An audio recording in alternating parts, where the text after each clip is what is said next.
All right, John, let's get started. Good afternoon, everyone.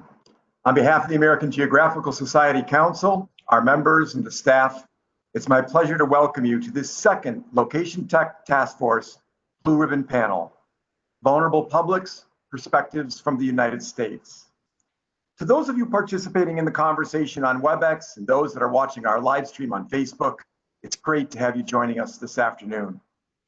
We are proud to partner our EthicalGEO initiative with the Henry Luce Foundation to investigate the societal implications of geospatial technology and location tracking. Mobile location-based applications have become ubiquitous in our society.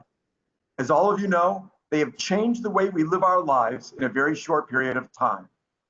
There are, however, problematic and unanticipated effects of using this technology. To better understand the ethical implications of its use, we have provided this platform to frame the discussion and to address these issues as they are already impacting our lives on a daily basis. COVID-19 has put a spotlight on the concept of using mobile tracing and surveillance to fight the pandemic. Around the world, the utilization of this technology to fight the coronavirus is being employed to various degrees, and already governments and people worldwide are faced with the issue of compromised privacy and what that means as we go forward. Our first Blue Ribbon panel met last week and looked at vulnerable publics from an international perspective, and the conversation was extensive. Earlier this week, AGS President Marie Price interviewed Ambassador Samantha Power. They continued the discussion given Ambassador Power's experience as the U.S. Ambassador to the United Nations and her role on the National Security Council during the Obama administration. Over the next couple of months, we will continue to convene Blue Ribbon panels and leadership spotlights and collect testimony to serve as the basis of information and data that policymakers can use to help guide us into the future.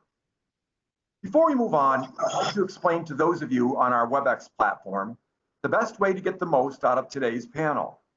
For those viewing on desktop computers or laptops, we recommend that you customize your viewing by hovering the mouse in the top right of your screen and selecting the icon in the middle. During our question and answer session later, to ask a question, hover your mouse under the arrow and click on the question mark icon in the gray bar at the bottom of your screen. To those of you using a tablet or mobile device, select the icon with the 3 dots, which will then allow you to select the question mark icon to submit your questions to our panelists. Now, it's my pleasure to introduce Dr. Christopher Tucker, the chairman of AGS and our moderator for today's session. Chris, it's a pleasure to welcome you and your panel. Thank you, John, and thank you for the introduction. I too would like to thank our illustrious panel of experts who's been willing to take time out of their busy day to join us on this important issue. I'd also like to thank everyone who is tuned in both on WebEx and over Facebook Live today. And remember, when this panel is over, it's not over. You can pass around the link and send this discussion out to your friends and colleagues, and hopefully they'll stoke a conversation that will help bring depth and more complexity to your thinking on these very important issues. I too would like to thank the Henry Luce Foundation for sponsoring this activity. The AGS has been convening government, industry, academia, and social sector perspectives for 169 years around the vital issues of the day through a geographic lens. And what could be more geographic than COVID-19? Perhaps more maps have been used in trying to convey this phenomena than any other crisis or any other situation we as society have ever faced. Thank you to the Henry Luce Foundation for supporting this very important dialogue. So our experts, I would like to give a brief introduction of each of them before we get started, beginning with Ms. Jacinta Gonzalez. Jacinta is the senior campaign organizer at Mi Gente. She previously worked at PODER, which stands for the Project on Organizing, Development, Education, and Research in Mexico. She was the lead organizer for the New Orleans Workers Center for Racial Justice Congress for the Congress of Day Laborers. I'd also like to introduce Dr. Charlton McIlwain. Charlton is the vice provost and professor at New York University and author of Black Software, the Internet, and Racial Justice, from the AfroNet to Black Lives Matter. He founded the Center for Critical Race and Digital Studies. His recent work focuses on the intersections of race, digital media, and racial justice activism. And lastly, but not least, I'd like to introduce Ms. Paramita Shah, who's the Executive Director of Just Futures Law. Paramita is a leader in the immigrants' rights movement.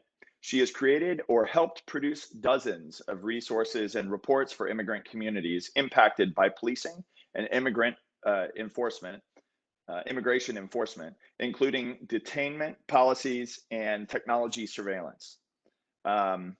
I guess that was not quite last. We unfortunately lost one of our panelists, and it's important, I think, to reference her, Dr. Desi Rodriguez-Loanbear, who, as assistant professor at UCLA and co-founder of the U.S. Indigenous Data Sovereignty Network, was going to provide her perspectives from an indigenous perspective. But unfortunately, just today, she is currently dealing with COVID-19 in her community, which I guess is unfortunately ironic. So, but to begin, I'd like to go to Dr. McElwain. Charlton, yep, your mic's ready. So the floor is yours.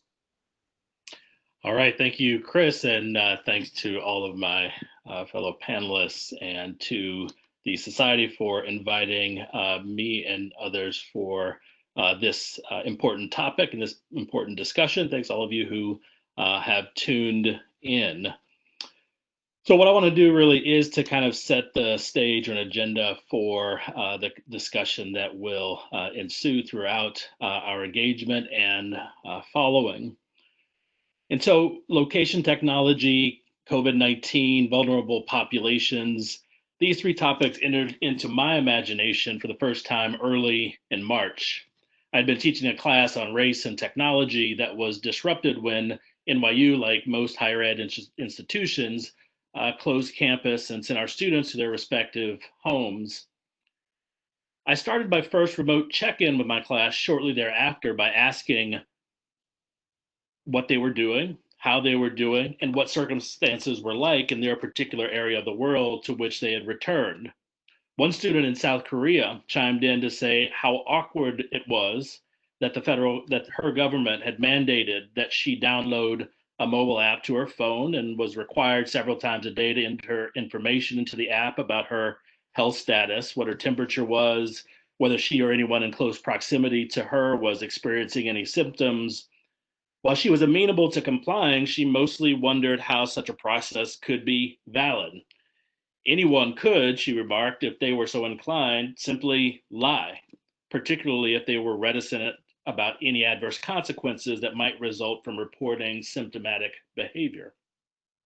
Ironically, about the same time was the first time that I had ever encountered the Journal of Public Health Surveillance, which describes a broader field of study about the concept of contact tracing.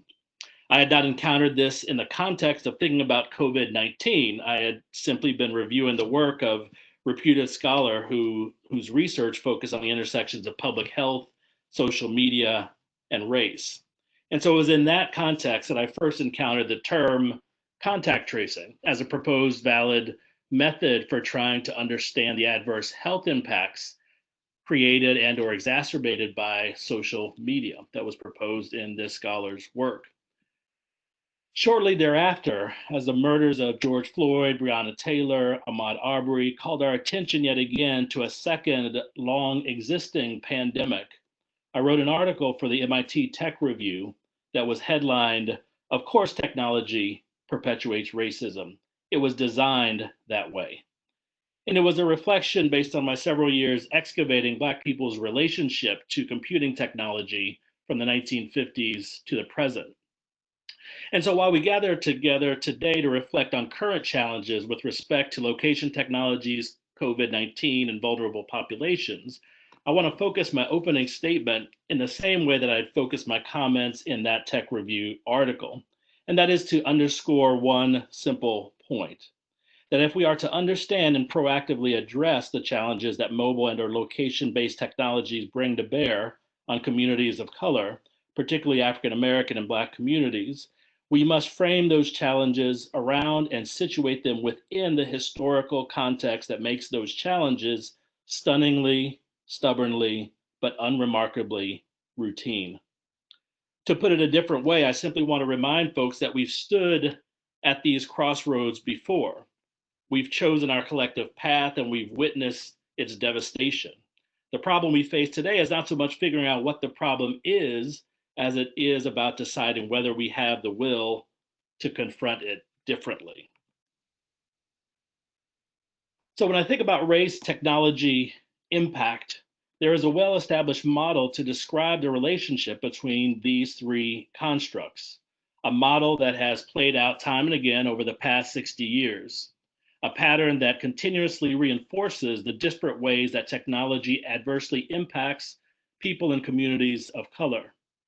The fact that this pattern exists and persists lies at the core of my concerns about the use of location technologies in the age of COVID and beyond. This pattern begins with a public emergency, real or manufactured, as it sometimes is the case, that serves as a catalyst. It provides a justification for doing extraordinary things to address the emergency, even if it means trampling the rights, liberties, and opportunities of some. And sometimes trampling those rights is the point. And so remembering back in early March, as many of these technologies were being introduced, much of the question among scholars, policymakers, and so forth were saying, obviously, this is a public health crisis that warrants some latitude in terms of how we deploy our technology. What follows in this pattern is a clarion call for tech innovation. Again, sometimes this call is an explicit call to meet the perceived need at hand. Other times it's manufactured by those who have specific interests to pursue it, financial, political, or both. The particular formation that frequently results is a mutually beneficial partnership between public and private sectors, often one in which one subsidizes or enables the other in some way. This formation and process produces new technologies whose abilities, purposefully or inadvertently, far exceed the immediate need for which they were designed and built. Then, once the model is built, the technology proliferates to scale, and finally, it produces new harms, many of which are worse than the problems for which the tech was made in the first place. This pattern, of course, all plays out against the backdrop of a society that is fundamentally racist, that is highly segregated, where certain groups are persistently stereotyped, stigmatized, marginalized, and the usual suspects criminalized. For those of you who may have been wondering, the slide that you see on the screen tells this pattern's origin story, or at least part of it. The pattern began in 1964. The pattern, or the public emergency, quote unquote, crime, personified in Black bodies rising up in the streets and cities and towns across the United States, threatening a fragile white American psyche and a not so fragile system erected to keep Black people separate and unequal, docile, and in our place. The call for innovation came in the form of a presidential task force that included a first of its kind science and technology task force led by then Attorney General Nicholas Katzenbach. Science and technology, he said, is a valuable source of knowledge and techniques for combating crime. The criminal justice system represents a vast area of challenging problems, he said. The experience of science in the military, however, suggests that a fruitful collaboration can be established between criminal justice officials on the one hand and engineers, physicists, economists, and social and behavioral scientists on the other. The resulting technological solution is what you see on the screen. Alert 2 was conceived of and developed by IBM marketing professionals and engineers for the Kansas City, Missouri Police Department. Launched in 1968, just after riots rocked the nation following Martin Luther King Jr.'s assassination, Alert 2 was called a, quote, automated criminal justice information system. Alert 2 began as a mere information processing tool that morphed into a database to store crime information. Then it became a tool to help distribute police personnel strategically across geographical divisions of a segregated city. Then it was networked to the FBI's National Crime Database and regional police databases across the state of Missouri and neighboring Kansas. Before long, and I'm talking months, not years, Alert 2 became an analytical tool used to allocate police resources based on crime statistics, including the racial characteristics of criminal suspects and the geographical locations where crimes were committed throughout the city. Racial profiling, targeting, crime forecasting, predictive modeling, and varying forms of geolocation surveillance soon followed.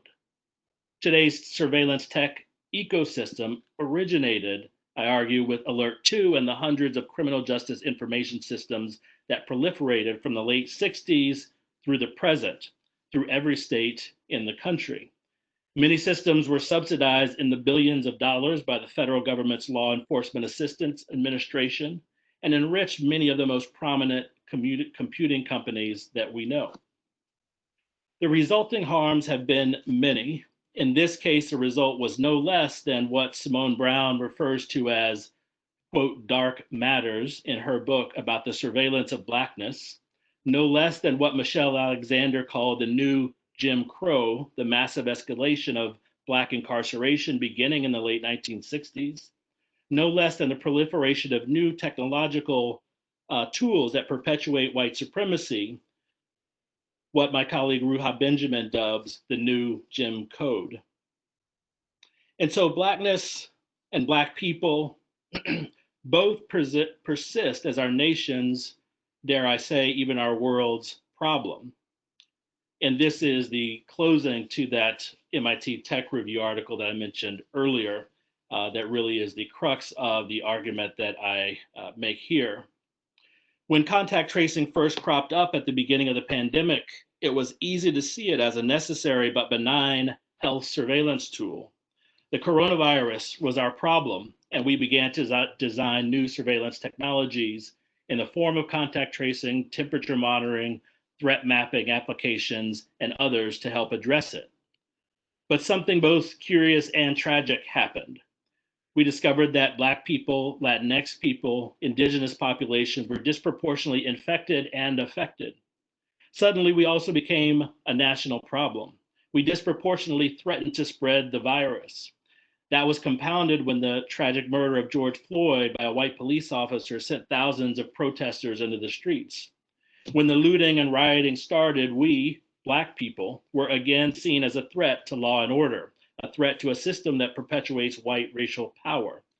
It makes you wonder how long it will be and it will take for law enforcement to deploy those technologies we first designed to fight COVID-19, to quell the threat that Black people supposedly pose to the nation's safety.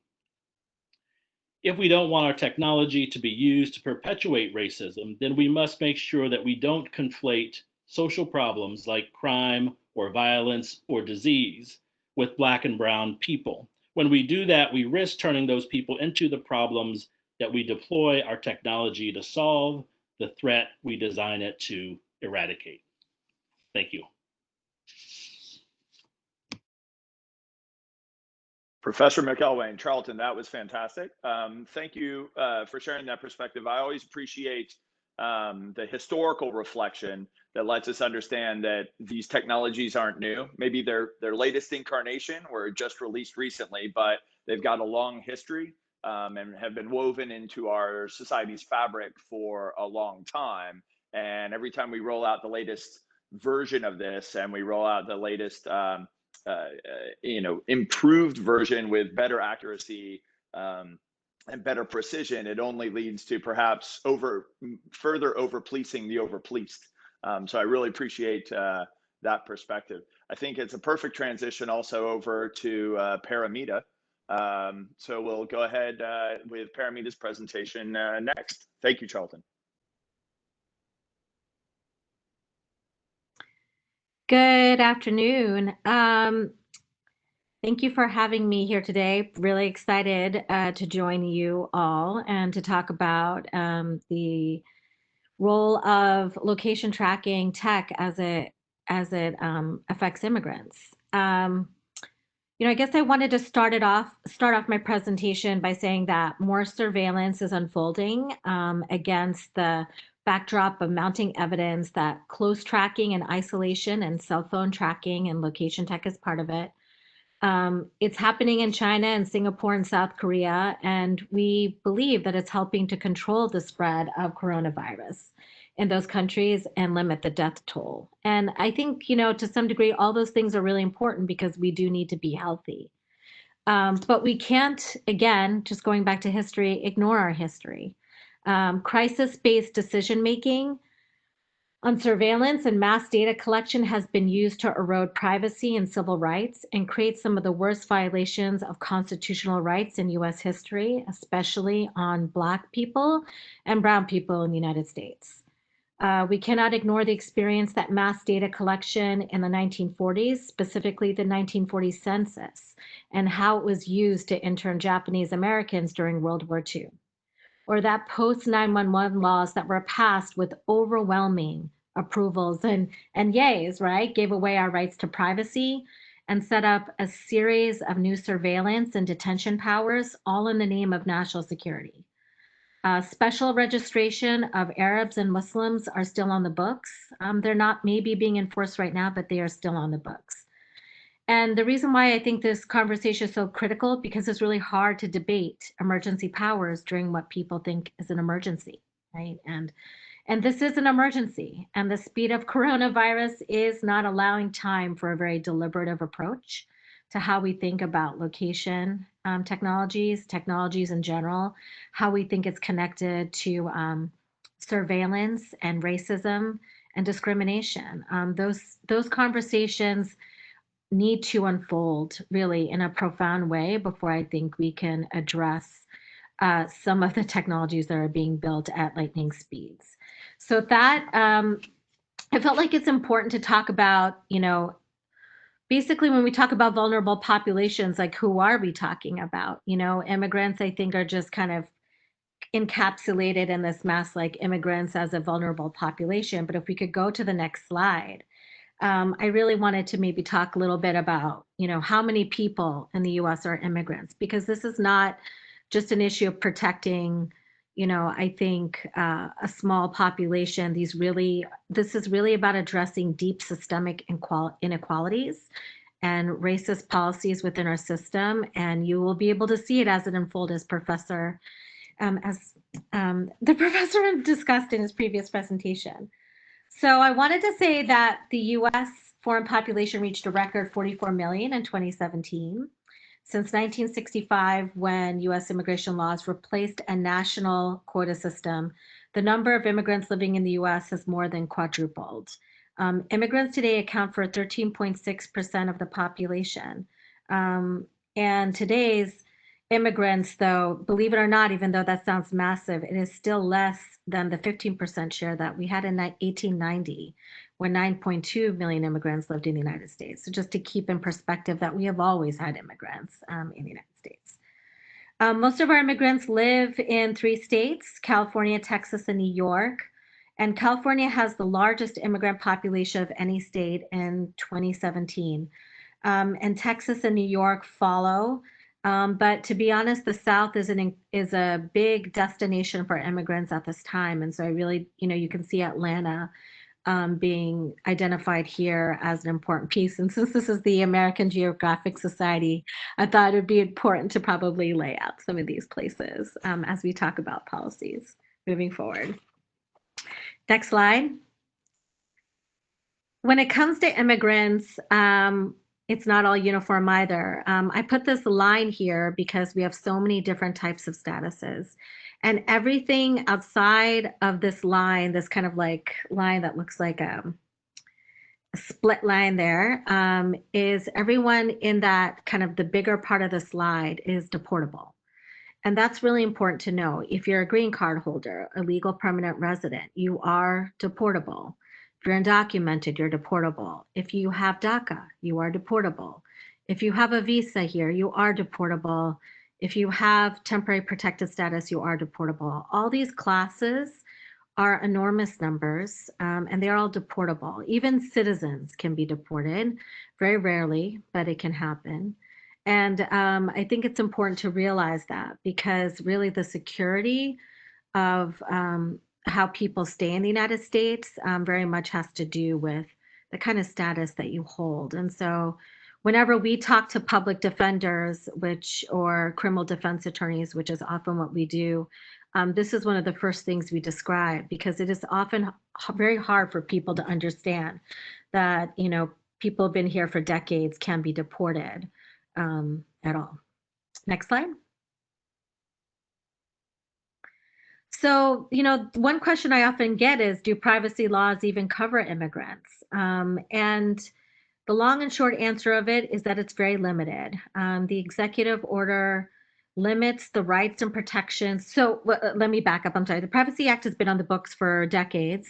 And it was supposed to protect the data that we have about our lives, to give us a right to privacy, to give us a right to request information that the government may have on us, something called the Freedom of Information Act.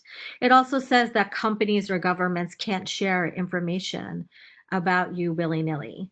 And so there were limitations that were passed in this law. Another example of a privacy law outside of the Privacy Act is something called the Stored Communications Act, which governs the privacy of internet stored communications. But I'll get into how that has an enormous loophole, which makes it hard now for us to protect any of our privacy. But in the past, what's important to recognize is that the Privacy Act, at least when it comes to immigrants, the application of this act really depends on the government's benevolence. It's either going to be taken away or it's there. And so right now, this administration has said that it will limit the rights and protections of the Privacy Act, and it will limit them only to U.S. citizens and lawful permanent residents. This policy has flipped back and forth for decades. It really is a question of executive power. And so because of that, we know now, for example, this new policy allows the sharing of information about immigrants and non-immigrants with federal, state, and local law enforcement. And that's just written into the executive order that was passed in really the first few months of this administration in 2017. And so they understood the scope and power of, what the Privacy Act could do, and they really wanted to ensure that immigrants, which are a target of this administration, don't receive any benefits of the Privacy Act. So why is that important? It's important because there are a series of other executive orders, whether it comes to bans, whether it comes to the funding of a wall, whether it comes to how you change the processing of immigration applications, all of this will be impacted by the Privacy Act. And even though the Privacy Act isn't something that I would hang my hat on in a million years, it doesn't offer you the right to sue. It does give you a sense of, it provides a barrier essentially for the government to build a series of massive surveillance systems, which really you don't get to know about because they've insulated it from inquiry, and they've been testing it on immigrants for the first part of its existence. So moving on, can we go to the next slide? I don't know if people know, but the Department of Homeland Security is the largest federal police agency in the United States. There's 3 components of DHS that do immigration work: ICBP and USCIS. And I don't know if people can see the slides, but you can see from an organization that was born in 2003, not even 20 years old, it is now surprisingly the largest federal police agency in the United States, and it has put billions and billions of dollars to immigration enforcement. It has close to 80,000, if not more, maybe 100,000. I think we don't even know this because we're not able to get a census of how many officers are there, of ICE, Border Patrol, and CBP agents. This is Customs and Border Patrol. Border Patrol, which actually patrols the border. There's 20,000 agents on any given day, 25,000 agents for Customs and Border Patrol, and 16,000 ICE agents, which work on the interior. They have multi-billion-dollar budgets, and they are now shifting to a tech-powered enforcement. And you can actually see this in the appropriations budgets, that there is a big shift towards building, if not an actual wall, but more like a tech wall. Okay, next slide. So I think it's important to recognize that, as Professor McIlwain said, that the criminal justice system really has to find the parameters of how we treat people of color in the United States. And it has really been used as a way to capture immigrants as well. You know, I think it's really hard to argue when you look at history that most of our laws are designed to exclude people from benefits and to push people into the criminal justice system. And I think that really much explains a lot of what is in immigration law and policy. So I wanted to explain this diagram here, because I think when people look at it, they may say, oh, well, it looks like it's doing a great job. Look at all these people who are in the criminal justice system. But I think there's a couple of things I want to flag. First, the immigration and the criminal legal system are designed together. The systems are very much aware of each other's parameters and capabilities. And when they're designed, you can definitely see, you know, as we look within our Freedom of Information Act request documents, or we look at some of the documents that we read that come out of the Privacy Office from the Department of Homeland Security, that they're very much aware of each other's capabilities to arrest people, to detain people, to incarcerate people, to deport people.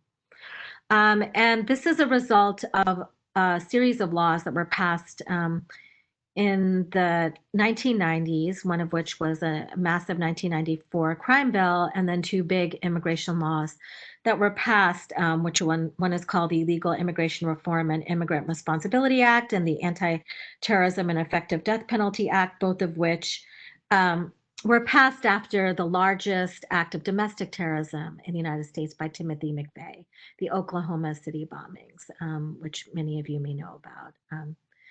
And as a result of those bombings, we had some of the strongest, most honestly, most draconian crime and immigration bills that were passed. And what happens now is that almost any act can trigger deportation. If you're a kid and you steal hubcaps, you can be deported. If you are if you throw a hairbrush at someone during a fight, that might be something that you can be deported for. It's really things that are small events, and some are big, but what it has done, it has really allowed immigration and criminal justice systems to be tied together, and they need each other because there's not enough ICE agents, and so they rely on the criminal justice system to capture people. And it has resulted in the raids and detentions and countless separation of families. It's important to note that these two laws took away the rights of the courts. So if many of you think that immigrants go to court, the judges are just employees of the Department of Justice, and they're being prosecuted also by ICE. So these systems are fundamentally unfair and fundamentally skewed, and really aimed at deportation, not really assessing where immigrants really should be in the United States. So with that, can you go to the next slide? So deportation and detention has become expensive. DHS is one of the largest jailers in the United States, with anywhere between 30 to 50,000 people in jail at any given time. And because it is expensive to detain people, they have now shifted to GPS monitoring, which is a feature of the criminal legal system as well. And what they call it is they call it alternatives to detention, and I really just like to call it shackling. 43,000, it's either shackling or surveillance or state control, whatever you call it, it is surveillance and monitoring. And, you know, a big number of them are on shackles, actual shackles. And what it's designed to do, and you can see this as a picture of someone who was arrested during a raid, and you know, they're forced to wear that shackle every day, charge it every day, and it collects GPS information now at this time, and it actually sometimes even listens to what people are saying as they wear these shackles to really track where people are going. This was done when there was a raid in Mississippi. that happened last year, one of the largest rates of all time. I'm sure Hasitha will go into that later, that really talk about location tracking in greater detail. Next slide. I just wanted to say, like, alternatives to detention really sound great when you're in jail, but they really are quite horrible. It's really an extension. It's really a prison without a cage. And what we see is that people spend hours, like I said, next to outlets, making sure the devices are charged. Physical discomfort and pain. You can see the marks on this person's leg from another campaign by e-carceration, which has done amazing work about talking about the role of e-carceration, is really built up stigma when people see an ankle bracelet. How are they treated? What kind of services do they have access to? Can they leave their home? Can they even access benefits? And then at the same time, people are afraid of endangering others. What does it mean when you have this ankle bracelet? Are they watching me? Are they seeing who else is around me? Can I go to my church? Can I go to my relative's home? Because I don't know how I'm being monitored. Next slide. And I think, what's really interesting about DHS is while they have these prisons, they're not actually rolling back the number of people in detention. They're just expanding the surveillance. So they continue to expand the surveillance by adding on even more features. Now, not only do you might get the ankle shackle off, but you're certainly going to have your facial scan taken as you do facial recognition. It might be linked to personal data on your phone and can confirm identity and location monitoring. Next slide. So I did want to talk about this, and this was something we had done with Mi Gente when I was at a previous position, which was about location tracking mobile fingerprint collection. And this came up when one of Mi Gente's partners, Organizing Communities Against Deportation, contacted us about a series of raids that were happening where people were being arrested while their fingerprints were being taken while they were being arrested. Usually what happens is in a regular setting, you're arrested, you're taken to the police station, your fingerprints are taken, you're booked in the facility. Now they can do that while in the field. And that would really change the scale and scope of how arrests and detentions happened. This is what the technology looks like. And you can see that even though they were recording fingerprints, they're just about the location. It is about everything else that accompanies it, which are site-based and shareable. And this is something that they've been rolling out since 2014. So they've been way ahead of us for a long time thinking through how they're going to expand location and data monitoring. And what we found out during this lawsuit is actually there is a vast system of biometric collection underneath it. It's not just about the fingerprints. It is about moving towards an iris scan, a facial scan, measuring what your gait does. And it will be connected to your location. And the idea there is to really build a profile of you that's connected to location, so that people can be tracked and monitored. And I think we really need to be asking questions about what that means. Next slide. So the location tracking was really kind of brought up when there was an expose by the Wall Street Journal in February when it was found out that actually cell phone companies were buying huge numbers of cell phone information. And that DHS had acquired this commercially available location data from millions of cell phones through third-party data providers. And they had, which was named Vental. And Vental then was, selling this information that they had acquired from 30 million cell phones. And, they claimed that the information was anonymous, right? But really what you find out is that it's pretty easy to figure out who someone is simply based on their location. If you can see that a person spends every night at a certain location, or working hours or weekdays at another location, or where they go or live, where they pray, where they walk. All those things can be picked up, and it doesn't require a lot of more internet sleuthing to figure out who that person is, not to mention loads of other information about them.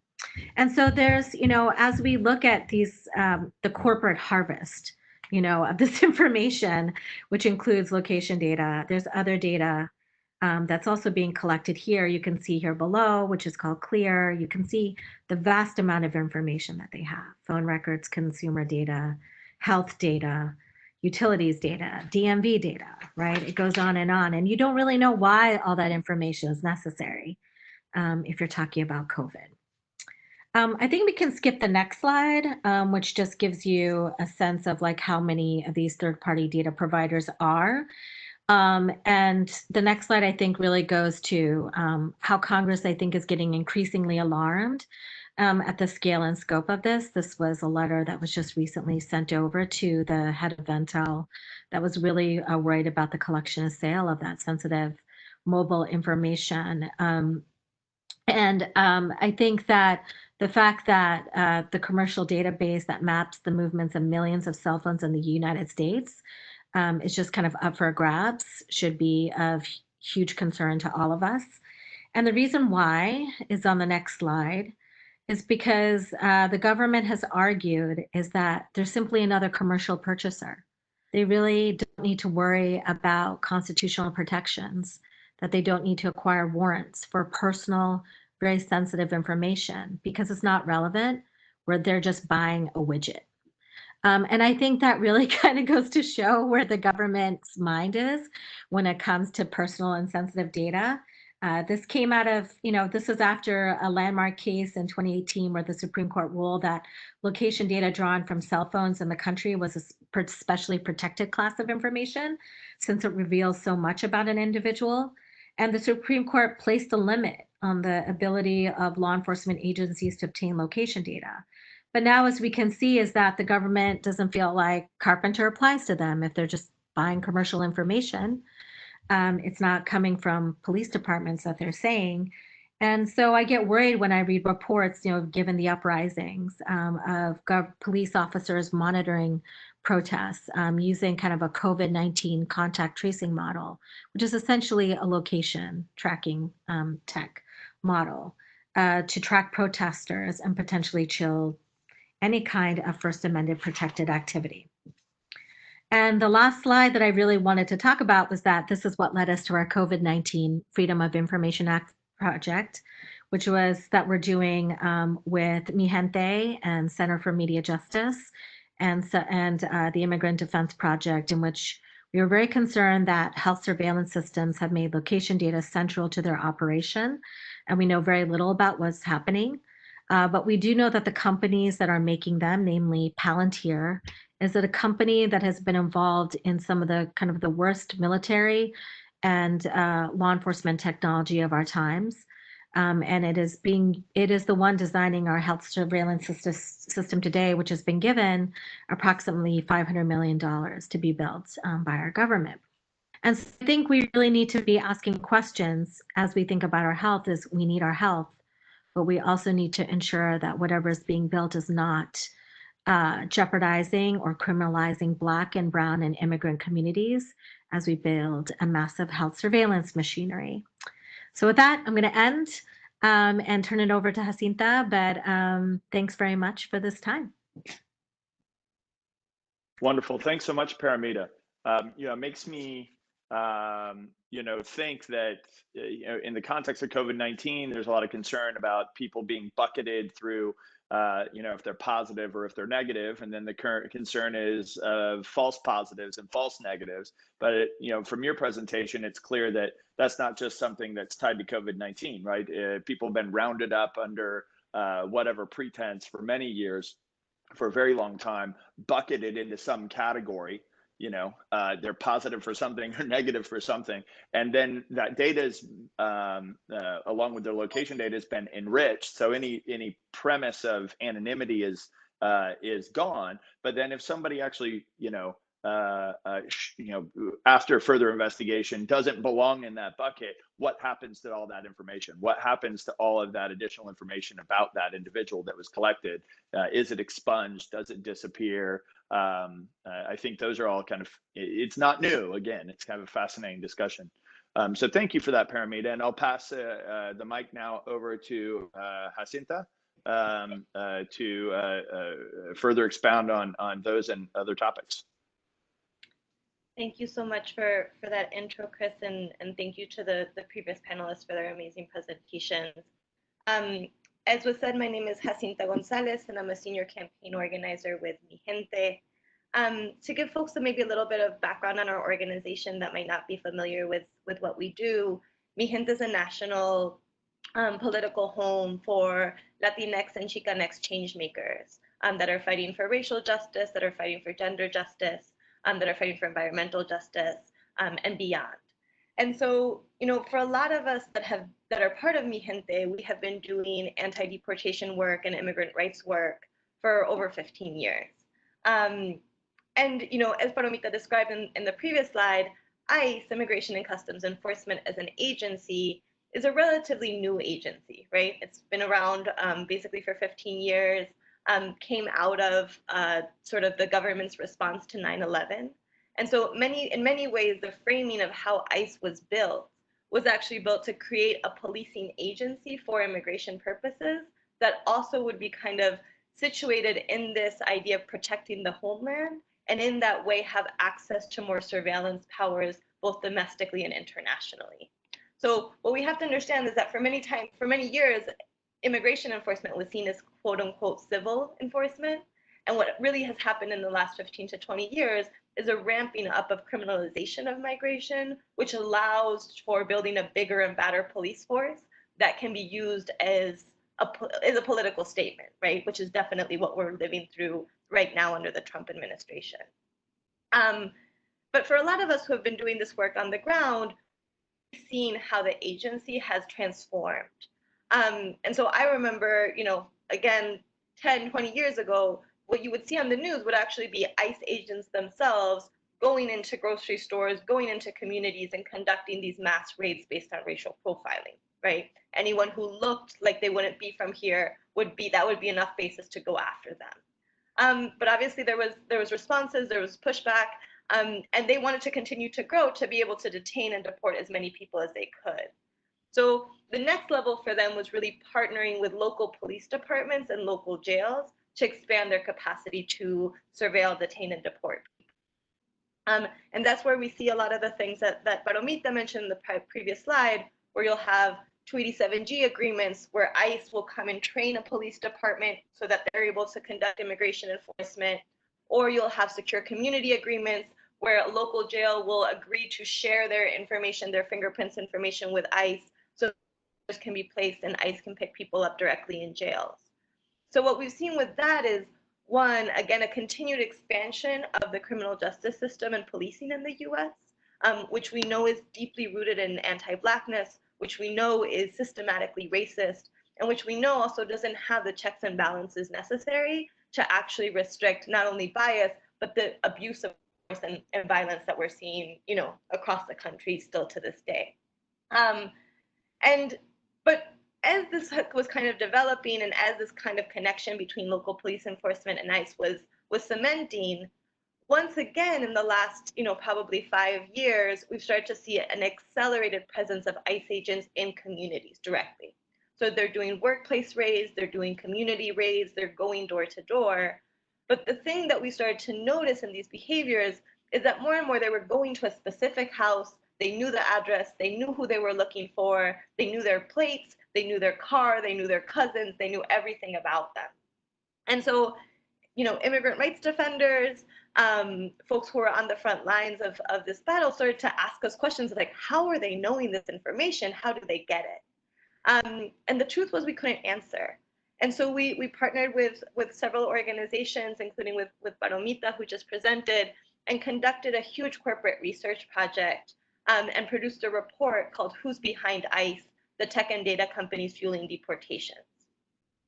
And through this report and through this research, we were able to realize that, not only does ICE have access to all of these technologies that were previously mentioned, from ankle shackles to drones to other ways of being able to intervene communication, but there was also a huge way that data was being funneled in to create a different type of policing and a different type of enforcement regime. And so we uncovered that companies like Amazon are making millions and millions and millions of dollars off of providing cloud services to agencies like ICE to be able to hold all of this information. We found that companies like Thomson Reuters, right, which might be known for many folks as just another tool to do legal research, is actually one of the main data brokers for ICE and for a lot of policing agencies across the US. We discovered that there's companies like Palantir that are actually providing ICE the kind of critical backbone to be able to analyze all of this information. And, you know, the impacts are huge. Under the Trump administration, workplace investigations have gone up 700%. A lot of that has to do with how much technology they have to be able to process information to conduct more operations. For example, the raid in Mississippi, right? Where close to 700 people were arrested, and Palantir technologies were used to be able to combine all of the information, but also to get information from tip lines and other places to include it there. And what we saw was, you know, 700 workers arrested in one place. We saw many children left without both of their parents. We saw, you know, mothers who were breastfeeding were deported within weeks. And it all was possible because of, again, this data transfer that is happening. And so for us, it's become important to be able to do organizing and campaign work against many of these companies, because we understand it doesn't matter who's in the White House. These tech and data companies are actually creating the next front or the next chapter of what policing in the US is going to be. And it actually goes beyond just what we're seeing in immigration enforcement. You know, if you start to look around, there's been tremendous energy and momentum around, for example, fights to end cash bail. You know, that's a very exciting thing. No one should be left in a cage just because they're too poor to pay bail. But what we're seeing is that the replacement of that is, for example, algorithms or risk assessment algorithms, right? That factor in a bunch of different data, different information that again is rooted in racism, that it again is reflecting the racist system in which we're all living and being served as an excuse to be able to hold people longer. Or we'll see in other situations where folks will be raising issues around, you know, racial bias with police departments. And so what police departments for a while have been doing is saying, well, we can fix that by actually creating predictive policing algorithms that are race neutral and will actually help us with policing. But what we've seen is this is actually contributing to the problem, because what they're doing is ballooning local police budgets, giving them more resources, more power, and kind of cementing this idea that more surveillance means more safety, and that data is race neutral. Data will help create things that will fight racism, when in fact, really, they are reinforcing the system that we have. So for us, we've been kind of continuing to organize and call out these companies. But for us, the moment of crisis right now is particularly concerning, because you can imagine our shock that one of the main companies that is working for ICE is also one of the main companies tracking COVID. So as Palomita was mentioning, Palantir Technologies, which is really a defense contractor, they have created surveillance technologies for war and are bringing them into the US through the guise of policing and through the guise of immigration enforcement. And now they are getting no bid contracts to monitor data around COVID. A lot of folks might have been watching, you know, what's been happening with the CDC and access to information, and now it's going directly to HHS. And that is going directly into the Palantir program. So many times people will say, well, read the fine print, let's look at one contract. But we actually have to understand that the concerns that we're seeing, the threats that we're seeing, go beyond privacy. Because really what we're talking about is that there is a system that is being built by private corporations that are dedicated to profiting off of war, that are now creating a surveillance system here in the US that is using data to be able to increase policing and increase deportations. And so for us, this is really about, you know, what happens when corporations have access to more of our information than our government does? What does it mean that all of this is reliant on those same companies? What does it mean that so much of our tax dollars are actually going back into these companies' pockets, while many areas that our communities have been needing for a very long time are being divested from? So when companies like Palantir get no bid contracts worth millions of dollars, yet millions of excluded workers are not being given any safety protections at the workplace, you really start to understand where priorities are and how this approach of prioritizing surveillance is actually negatively impacting health, but actually increasing policing. And so that is why when we look at data around COVID, you know, main communities that are being impacted are Latinx and Black communities. They are dying at a higher rate. they're, having a higher contagion rate. And it's not because of individual behaviors. It's actually because of structural exploitation that puts them in a more vulnerable situation and gives them less access to health services that they need in moments of crisis. And surveillance is doing nothing to help that. They're actually making it worse because it's creating more barriers that people will have to access health. So if you're an immigrant and you know that if you go to a hospital, your information is going to be shared with Palantir, that is definitely going to be a consideration when you actually try to access healthcare. And so again, without any affirmative conversation about people's rights and people's protections from policing and state violence, any sort of technology is going to basically be plugged into the system and abused in some way. Because even if we have a short window where data will be anonymized or will be controlled in a particular fashion, now Palantir knows how to access it. So even then, as they are developing things into the future, they have that information to be able to figure out how to incorporate health information into a surveillance state and into policing. So we have to understand that, again, this is a long fight and there's many stages of it where companies are really positioning themselves to control not only where we are, what we do, what we think, and what access to information we have, but how our government resources are spent to shape society at large. So for us, these are the things that are incredibly concerning, that are bringing up, a lot of more, flags for us in terms of the surveillance data that's being developed.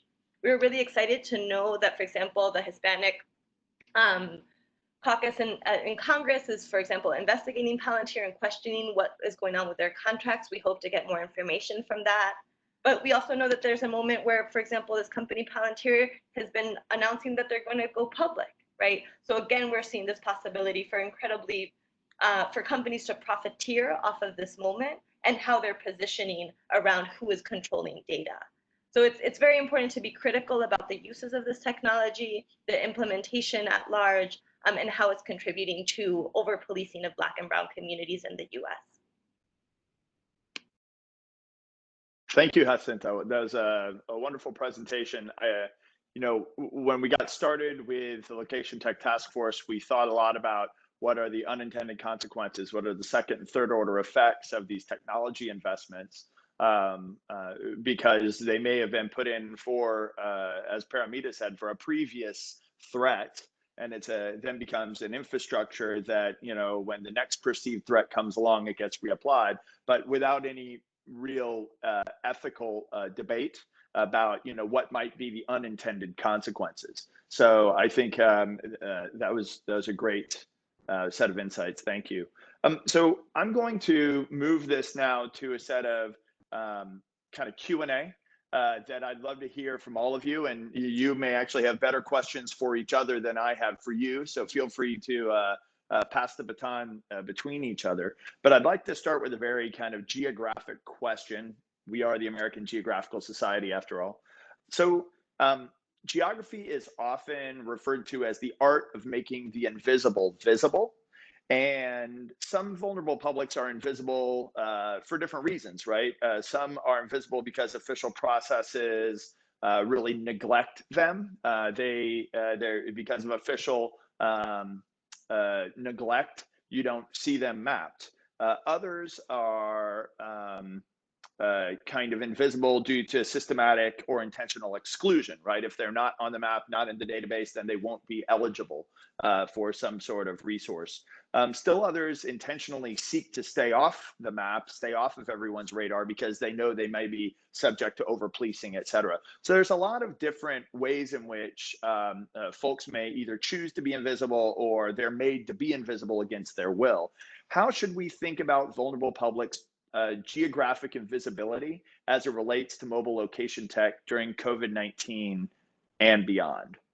Maybe that's a little obtuse of a question, but I figure maybe I don't know who would like to do that first, but Charlton, I don't know if you have any thoughts on that.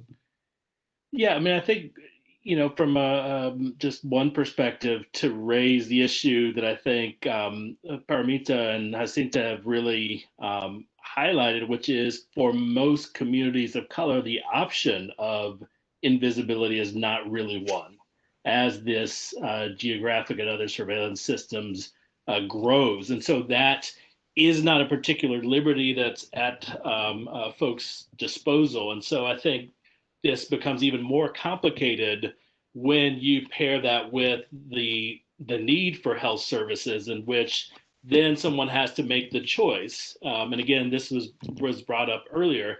If I want to avail myself to public health services or other adjacent services to get through COVID-19 and other types of social problems, then I have to essentially give up my freedoms, give up my ability to be relatively anonymous and vulnerable to not even inadvertent harms, but very specific, explicit, targeted harms. And so one really has to make the choice between, do I get what is available to citizens for the purpose of protecting my health and the health of my community, or do I, in a very real way, make myself open for targeted attack that has real consequences and dire consequences that range from deportation to death to many other harms? I think that's a great point. In our first panel on kind of international perspectives on vulnerable publics, we had a great voice from the LGBTQI community, where perhaps since it's not necessarily coded to color, right, that vulnerable public does in some ways have the option to stay off the map, but yet its vulnerability in these kind of health surveillance regimes is really complicated because they co-locate in safe places that may not be publicized with other LGBTQI members. But location tech suddenly unveils or suddenly makes public this private safe space. So I think that's a really interesting point about people of color. Perhaps Paramita, I don't know if you have anything to add on making the invisible visible. Yeah, I mean, I feel like there is probably a lot of visibility already. I mean, there's for me, like the true health comes from stuff we already know, right? Like who's getting services, what is overall health. And, right now, COVID-19, we are, the leading nation when it comes to COVID-19 infections.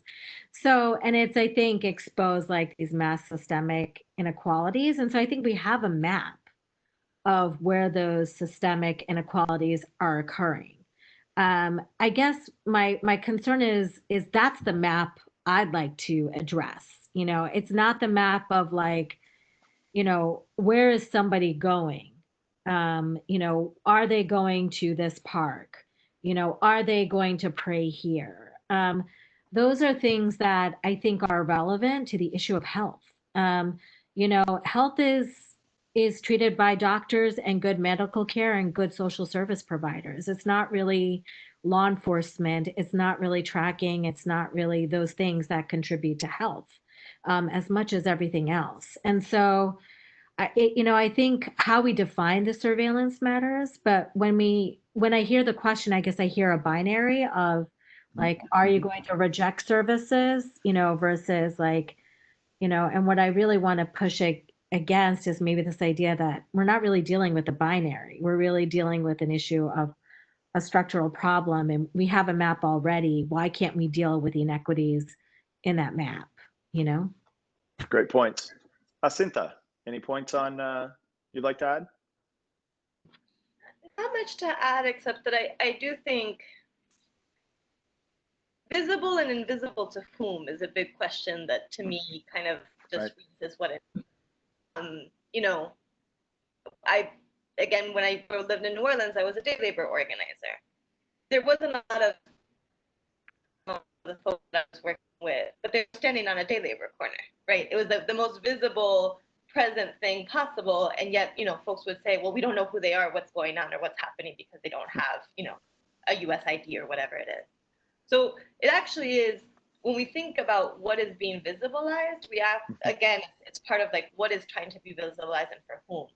Another way of this kind of describing this is like ICE will have the most amazing technology to be able to surveil your car, know exactly where you're driving throughout the US. And yet when they're separating babies from their parents, they have no idea where they are, right? Like, oh, now I can't find them. I don't know where they are. Suddenly they're invisible. So I also, what we're trying to visibilize and how data is used to visibilize certain things is always deeply rooted in these systems. Because again, when I think about, for example, the fear of not having, good data on COVID, it's again, what's the first data we're going to lose? It's going to be based on race, right? Like that's the first thing that they're going to try to hide, and that's the first thing that we're actually trying to visibilize. So I guess I also think that this idea of like that it's a neutral assessment of what is visible or what is invisible is totally unrealistic, and I think that's why we have to constantly be addressing the biases of how data and visualization is used. Excellent. Any comebacks on that before I move to the next question? Okay, great. Well, so we've talked a lot about law enforcement, and I think, sometimes the conversation too often goes to, well, we can't have anarchy. We do have laws. We must enforce laws. So then there's the definitions of, law enforcement versus over policing and the role of mobile location tech as it relates to different vulnerable publics. So I think we all agree that there are laws, there should be law enforcement, but can you provide perhaps a more nuanced taxonomy for how we should think about it? It's not just law enforcement versus over policing.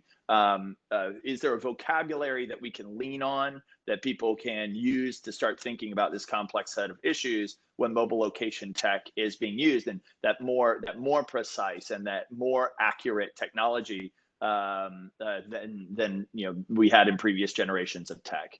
I don't know if you want to raise your hand to be the first to speak, or if I'm going to pick on you, but Charlton has a smile on his face, so I think it's it's over to Charlton, if you will. Definitely a misinterpretation of the smile. Trying to be invisible a little bit.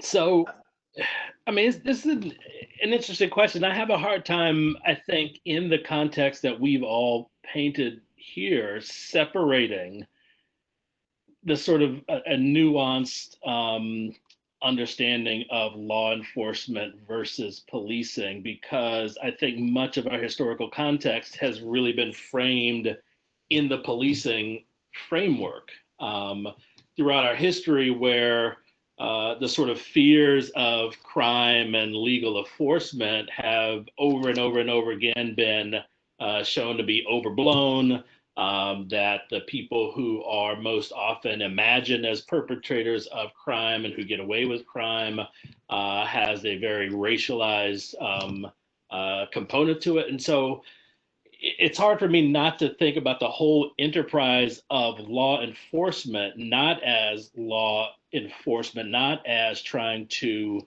enforce laws, of course, those laws, but really about policing, about criminalization, that I think has everything to do with the financial incentives and gains of both fear and both crime, which has existed for so many decades, et cetera. So maybe one of my other panelists has a little bit more ability to do this, but I think the question here and the concern, when I think about where we should be focused, I might say, less on trying to make the distinction, more in highlighting the degree to which over policing and criminalization is the framework by which we do law enforcement today.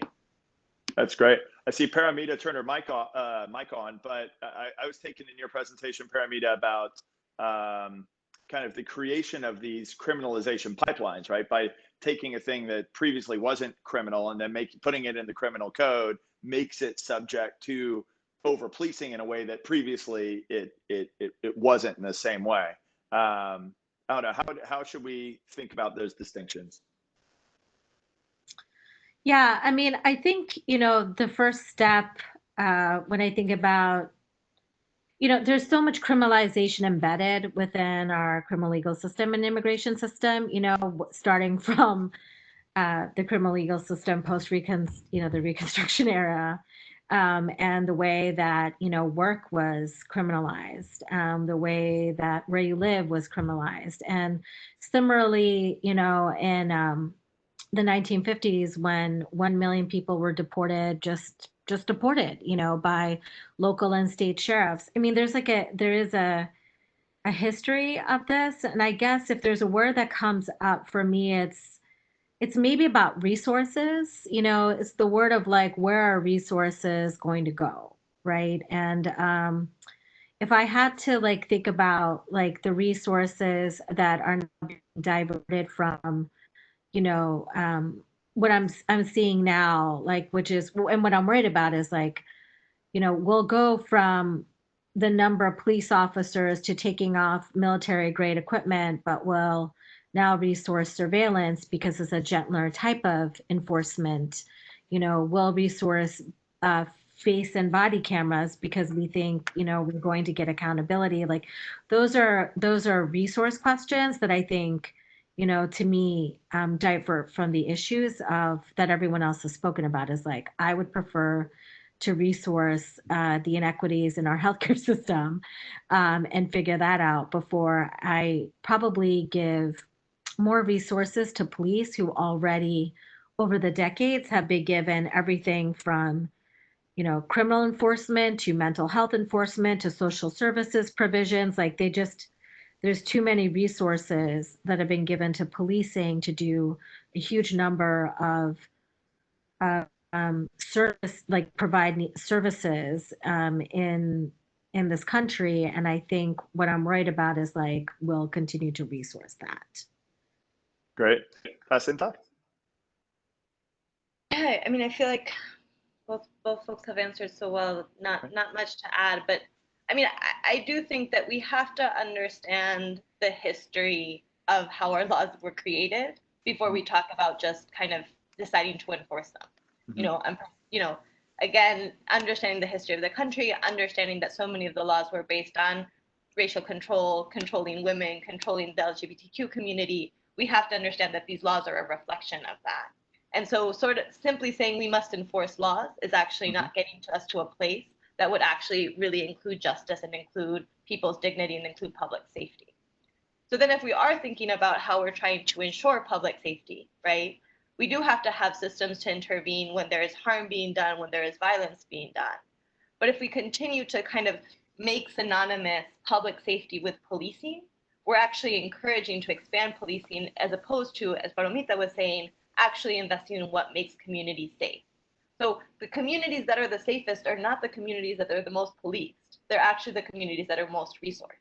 And so when people have access to education, when people have access to not only jobs, but careers, right? An opportunity to actually fulfill yourself in many, many ways. When folks have access to healthcare, when communities are thriving, violence goes down. So what we're seeing is that as much as we're investing in policing, we're actually taking away from the resources that would get communities to be in a place where they would have less violence and less harm and actually be able to be in a place of thriving. So I think it's not about, I actually think the framework of thinking about it, law enforcement versus policing, is almost unhelpful, because then people do feel like they're being put, right? And that's not really what we're talking about. We're talking about reinvesting resources and reimagining what that can look like, absence of force, absence of control, but actually thinking of what communities need to thrive. I think that's great. It kind of steals my thunder of my next question, but maybe I'll just use it to pull a thread and see how much further you want to go. So how do we think about the nexus of social service provisioning and policing? As you say, we've kind of overburdened, we've kind of thrown additional roles at the police, given them all of the resources, but yet it's not the thing they're trained to do. And the measures that they have for success are not the measures that you would want to have applied to all of those other, the provisioning of those social services. So in an era of COVID-19 and beyond, right, how do we think about mobile location tech, the ethics of its use? Should we be using these more precise and using these more accurate technologies to help in the social service provisioning, given that we already know that that wall between the data and its use is actually pretty thin. I don't know that that's a well-framed question or not, but I'll see if I can get one of y'all to respond. Go ahead, please. I was going to give you a break from having to go first, Charlton, but happy if you have thoughts, happy to give you the space. What I was just going to add was that, like, to me, I think one of the things that we have to understand, and Charlton mentioned this earlier, is for certain communities being like, you actually have to be surveilled to get access to services.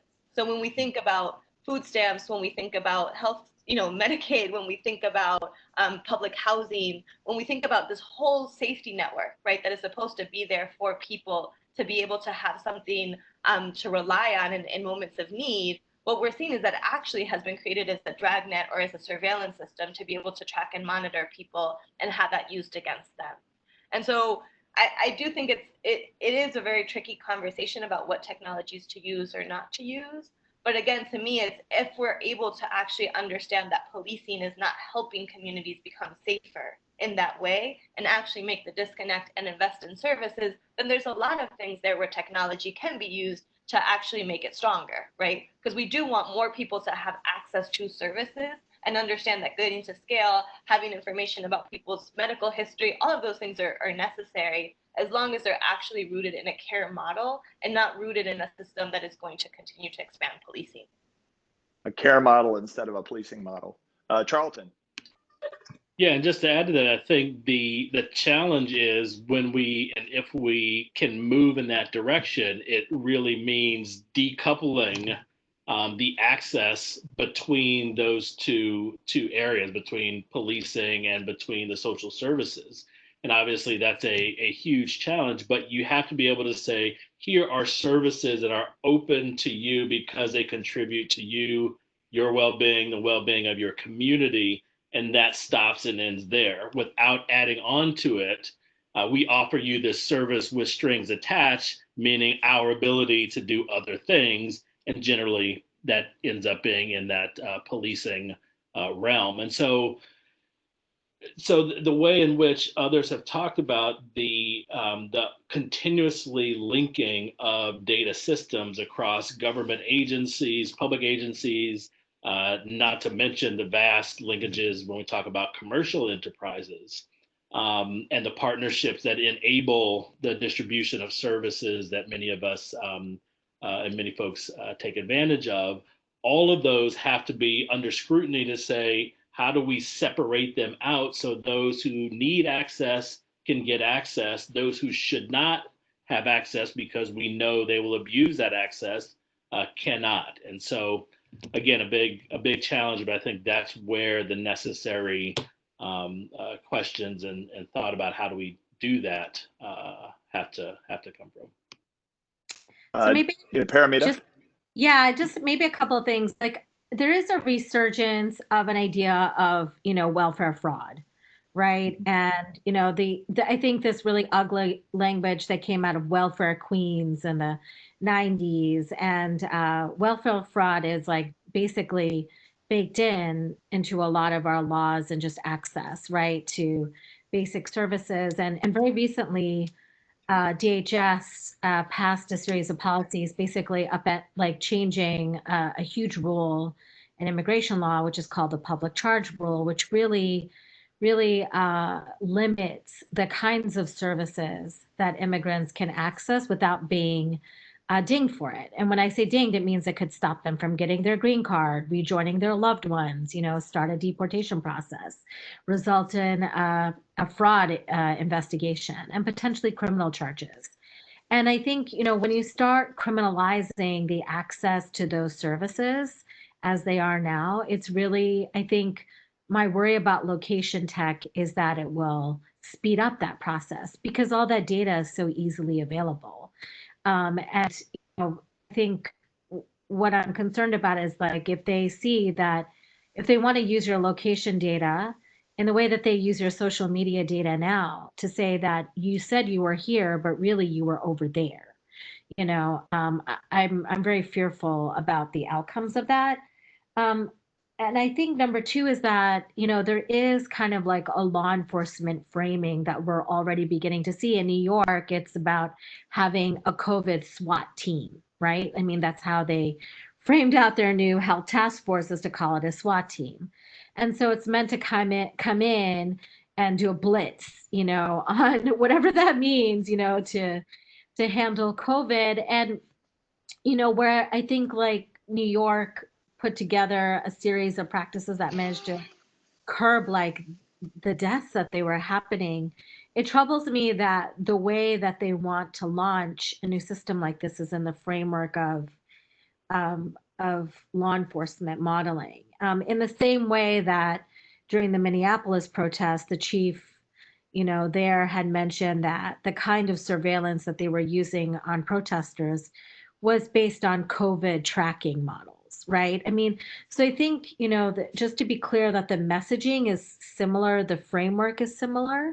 And so I'm worried that when location tech is introduced as a way to solve problems in both those systems, it's very much of an osmosis problem. Like they just kind of flow back and forth through each other. And lastly, I don't want to like lose this piece that hospitals essentially, our healthcare system is essentially a profit-based model. At the same time that we're seeing this huge rise in infections, we're seeing mass layoffs in hospitals, right? And I am worried that if you start using, I think as we've seen in like so much literature, the algorithms of inequality and that show about access to good health insurance, all of that is going to change once we have fewer doctors and more questions about health are being asked. And I do think that location tracking about where you go, who you see, will be a part of that. And so those are probably 3 points I'd raise, like very specifically that illustrate, I think, everything that was raised before. Right. Any other comebacks before I move on? I mean, I would just sort of add on to that a kind of a context for fear that links to where Paramita just finished speaking about, which is the workplace, which obviously is vital to all of our lives. And when we look at the landscape of these mobile contact tracing technologies that are coming out. And there are many of them, I think, in several databases. There are 100 or so, and those are the ones that we know about, and it doesn't take into account those that are being developed by universities, higher ed institutions, and other research centers. But what you see, and I think what we should really be concerned about, is the adoption of and the clear marketing of these tools for the workplace as people begin to return. And what you see is, here's how to keep your workplace safe. It operates on a lot of the familiar location data technology, Bluetooth, proximity, trying to match whether you have been in proximity to someone who may have been infected. And so again, the massive storage by some entity in that process of very vulnerable health data. And so in that context, I'm worried both about the technology, but also about putting data into the hands of potential bad actors in workplaces. And obviously this is already starting to happen. Folks who, employers who say, you come back to work, and if not, or if you're infected, they're being fired or similar. And so I think, that is something we should be very much concerned about as we return to workplaces, as we return to places that are going to have some of these contact tracing systems as part of the new infrastructure. What safeguards do we have on the information shared about people's medical situations and context, and who is able to enforce the law that doesn't permit that type of information to be shared and used in adverse ways. Great. Any other comebacks on that? Great. So I'd love to move on. We've heard it talked about a couple times. We talked about AI, bias in AI. It's a big topic. As we were preparing for this, we had the opportunity to meet with our friends at the Algorithmic Justice League, right? So trying to understand the bias in the algorithms, the bias in the training sets, where, you know, this location tech data is now becoming, or the mobile location data is now becoming part of a training set, right, for whatever algorithms that you're putting together. How do you see mobile location tech exacerbating existing bias in various enforcement and service provisioning regimes? As you said, like the systems were built under a certain cultural premise, certain historical premise. So if we are to somehow get ourselves out from under that bias, what would need to be done?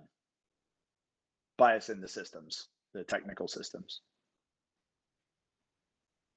Uh-oh, silence. I think Paramita's got something to say.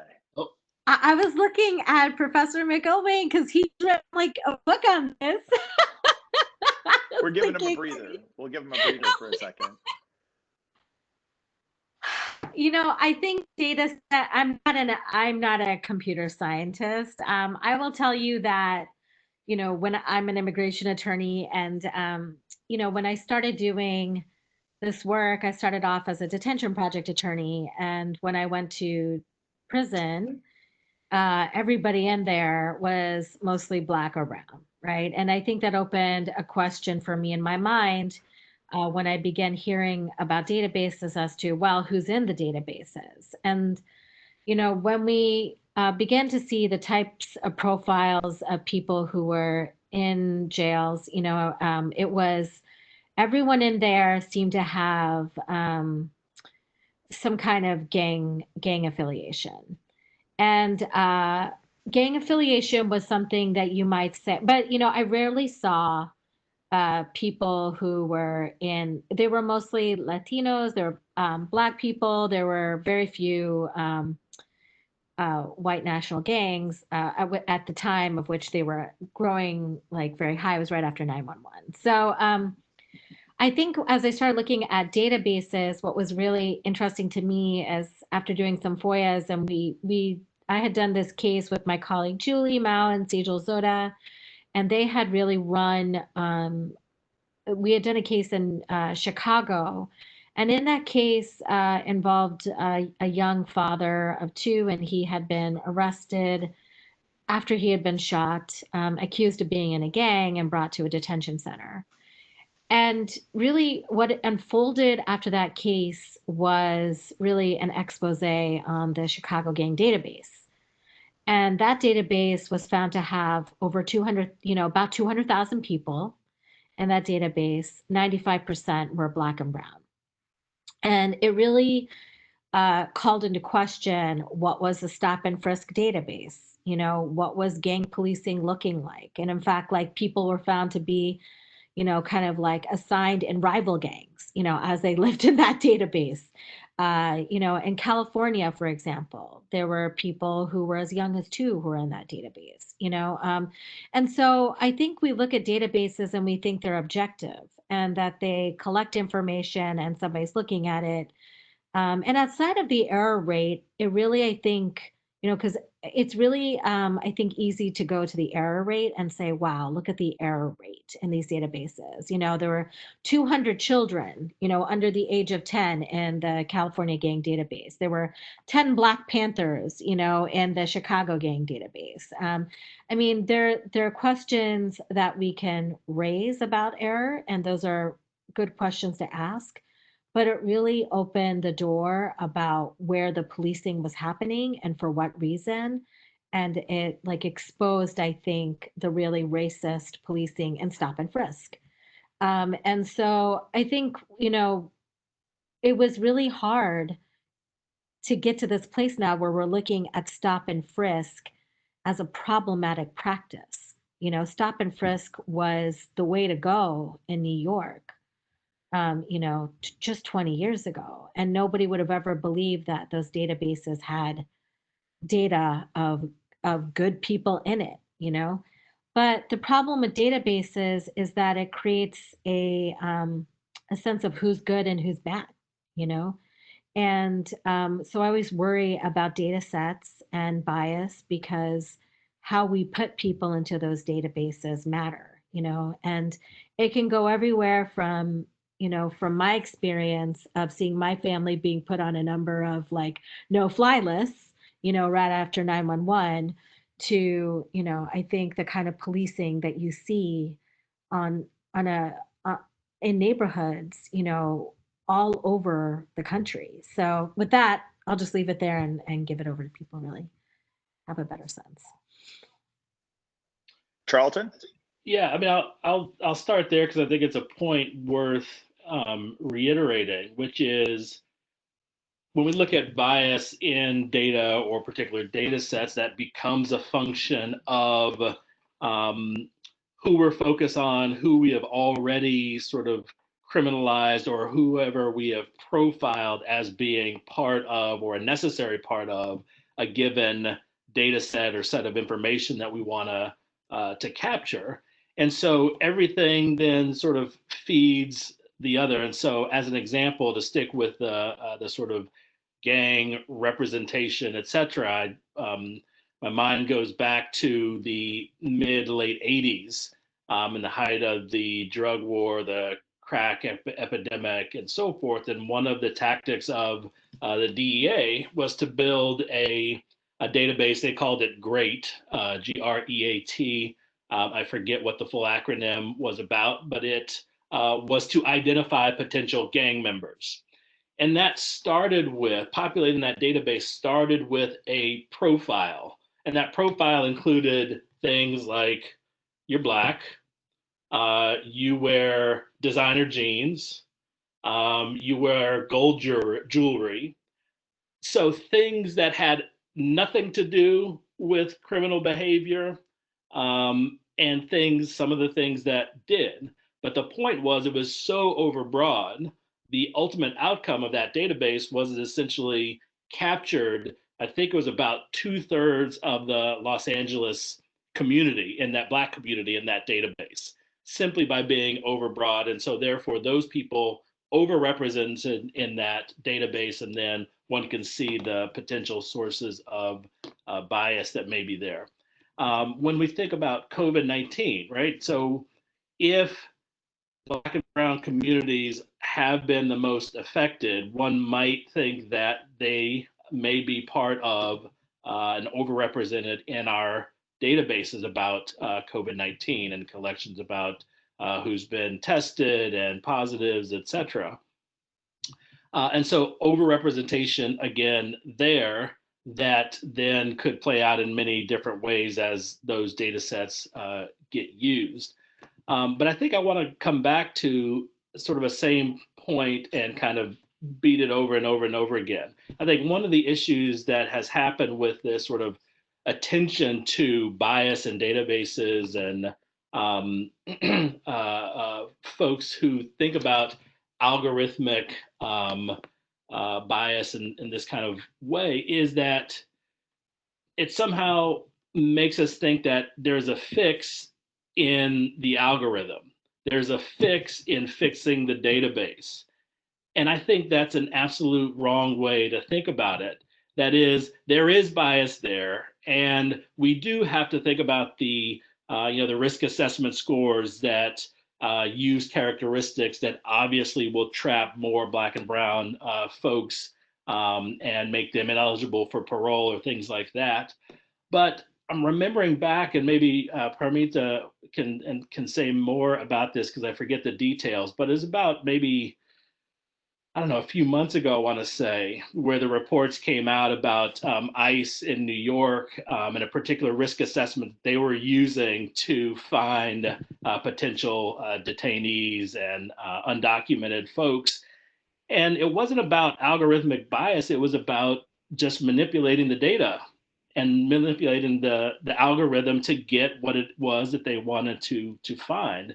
And so my point is, I think it lets us off the hook to think about bias that gets into a technical system somewhere that's offloaded into something that we have nothing to do with. but we keep coming back and back again to a culture that by nature criminalizes certain people.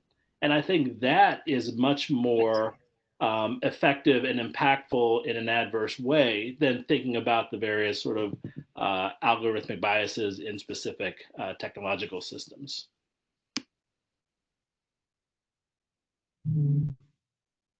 I was on mute. Jacinta, from Mi Gente's perspective, I mean, you're focused so much on the kind of corporations that bring this tech to bear. But do you have a commentary at all on kind of algorithmic bias, the bias built into the data sets, or maybe the programmatic and procedures that kind of put these technologies into play? I honestly, I'm just gonna repeat what Charlton was saying right now, which is just there's no this.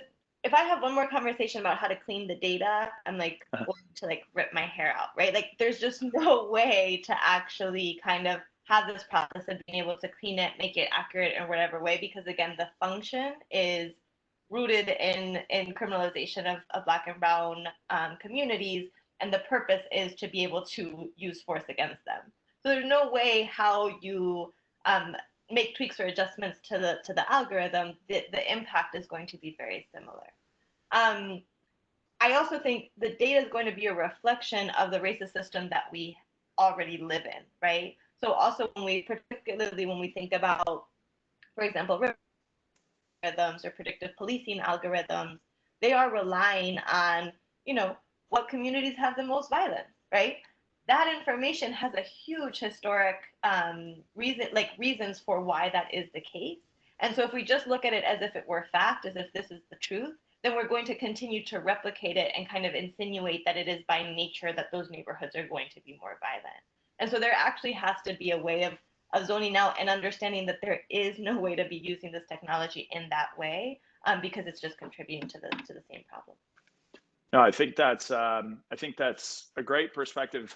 It's I think useful to note or important to note that during our Vulnerable Publics International panel, somebody pointed out that Norway actually has abandoned using mobile location tech for COVID tracing because they've decided as a culture they can't trust their culture and their government to keep those bright lines. Yes, maybe the data was collected for something we consider a cultural priority, a cultural emergency, but yet the second and third order effects, the unintended consequences, are something we don't see how we put a bright line there, so they just stopped using it. So I think your points are reflected in their experience. So go ahead, if I Paramita. at one point, I think it's also really important to know how little we know about it. The governments and the companies are not sharing the algorithms. They are only exposed, after a massive amount of energy from organizing and honestly, very good reporting and good scholarship. It's been really hard to get even basic information from DHS and really from police departments, which have a very a huge legal shield about even showing what they have underneath the hood. So I think it's not like we can respond with an algorithm in its place. Communities don't have an algorithm to say I'm going to beat your algorithm with my algorithm. Once the algorithm is applied, there's really no redress, ultimately. And I think that's an important point, that the outcome is so determinative. There's no way to fight it. And, it's very conclusory and it's locked in. And, I think for us to unpack it will become very difficult because a lot of the laws and the procedures that we have right now are just not set up for it, nor have we really had a conversation about what it means to have rights that are associated with our data, right? And so those things are things that make me deeply concerned. I just wanted to add that. Charlton. Yeah, and I was going to add, kind of combining that and where you were headed with the Norway example, Chris, that I think it's important to note as well that when these mobile location apps for contact tracing were rolled out in the US, that there was not a lot of buy-in or adoption. And I think that when we look particularly at healthcare workers on the front lines, people that are working at public health agencies, people that are used to doing the manual contact tracing, I think many of those folks are ones that said, I'm not sure about whether or not we ramp this up with a technology, even if it may make it more efficient or allow us to track more people at the scale that the disease is being spread.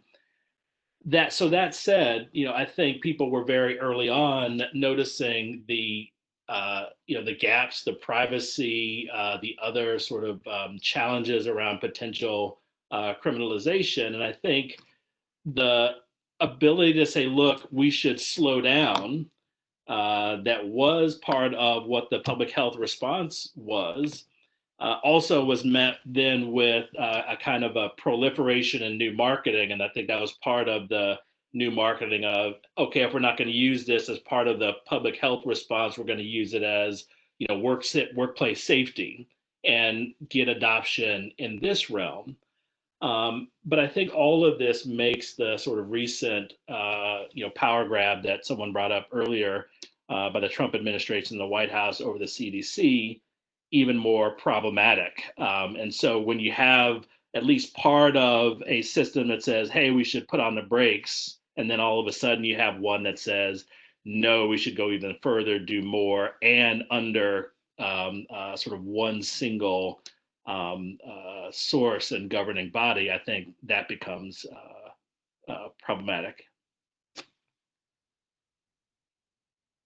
Great. Yeah, just we have many other panels that we're organizing and really interesting people from around the world we're talking to.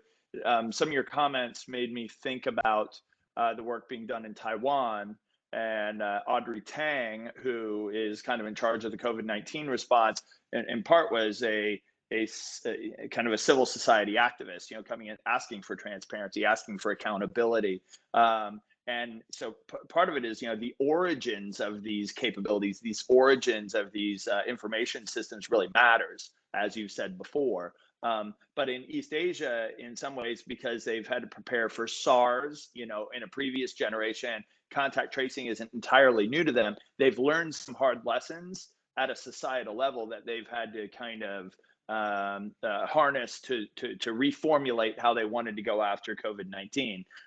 So, I mean, I guess one could hope that we learn a whole lot of lessons out of the hot mess of our own response, because this probably isn't the last biosurveillance target that we're going to have. To switch up, unless somebody wants to continue that thread, I'd like to kind of fish for some positive upside here. Do you see ways that vulnerable publics can use these mobile location technologies and the data to their advantage during COVID-19 and beyond? Can it be, if organized properly, if, I don't know, through private initiative or through advocacy, do you see ways that these technologies can be harnessed by the publics themselves as something empowering? I know that one's a little out of left field. We've been so deeply negative for a while here. It's hard to switch gears. But Charlton, I'm just going to throw it at you. You're a positive guy. No, I oscillate. I mean, I lean toward, at least in this kind of conversation, to the pessimism because of, precisely where our conversation has been today. The scale is so great, I think, tipped against many of our communities, that it's hard to see the ability for folks to create something that can similarly compete, right? So there is no doubting that there are folks in our community who have taken these same technological abilities and used them for things that are proactive and positive for our communities. If for no other reason than using technologies that help shine the light on adverse law enforcement practices, and that's been some of the work over the last few years that has happened. Folks that have harnessed these technologies to make certain kinds of data public, to start gathering certain types of data, and so that's possible. And I think our history with respect to race and technology, and particularly law enforcement, is one of these kind of cat and mouse. We use the technology to criminalize you. As a response, the community uses varying types of technologies to evade or otherwise take themselves out of the crosshairs of law enforcement.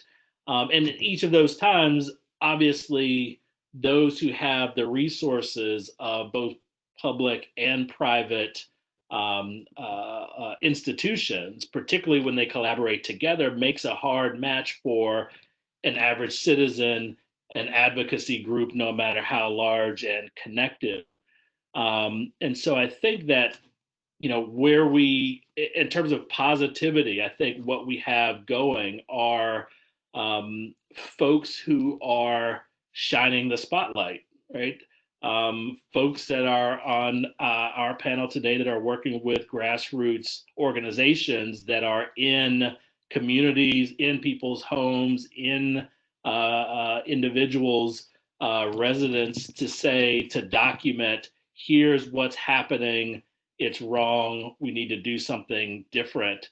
And I think if there's anything positive that can be done with these types of technologies, it's really shining the light on how they are being used to negatively impact our communities. At least that's one place to start. I don't know, Paramita, I see it in your eyes. I see it in your eyes. What are your thoughts? I'm faking. I guess I was thinking like how much it's kind of like connected to my love for science fiction, that I always hope that there'd be like a way to have technology, solve so much. And so I kind of have this hopeful idea that is my my North Star, that it's going to be something that we can have to help us forward. I just think that some of the problems that we have are deep rooted, and some of the flashy technologies that we have now are not really going to get at those deep rooted problems. I do hope that we can use the technologies that we have now to do the studies we need about that Jacinta and Professor McIlwain were talking about resourcing communities. And I think that's really great. But in the interim, I do think there just needs to be some kind of standards for collecting, this kind of information in a way, if it's going to happen, that's in line with community health. And I think that's why we're a little bit negative about it, because those people are not in the room. They're not at the White House with, oh, I'm sorry about that background noise, with Michael Kratsios as he develops this COVID-19 tech team. And I think, one thing that I worry about is that it's such an insular group that they just need some oversight. But I'll leave it there.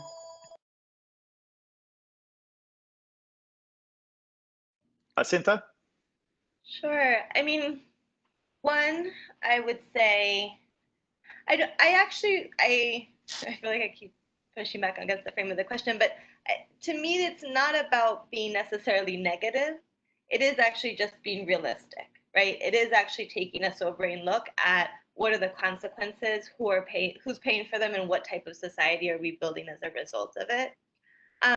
And I say this because, for example, I think very much about, like, for example, how people will talk about technologies like Facebook, right? There's been tremendous benefits, right? Like, folks have been more connected, folks have access to being able to other information, and also to disinformation, right? And it's totally transforming the way we have access to resources or information and how our democracy is functioning or not.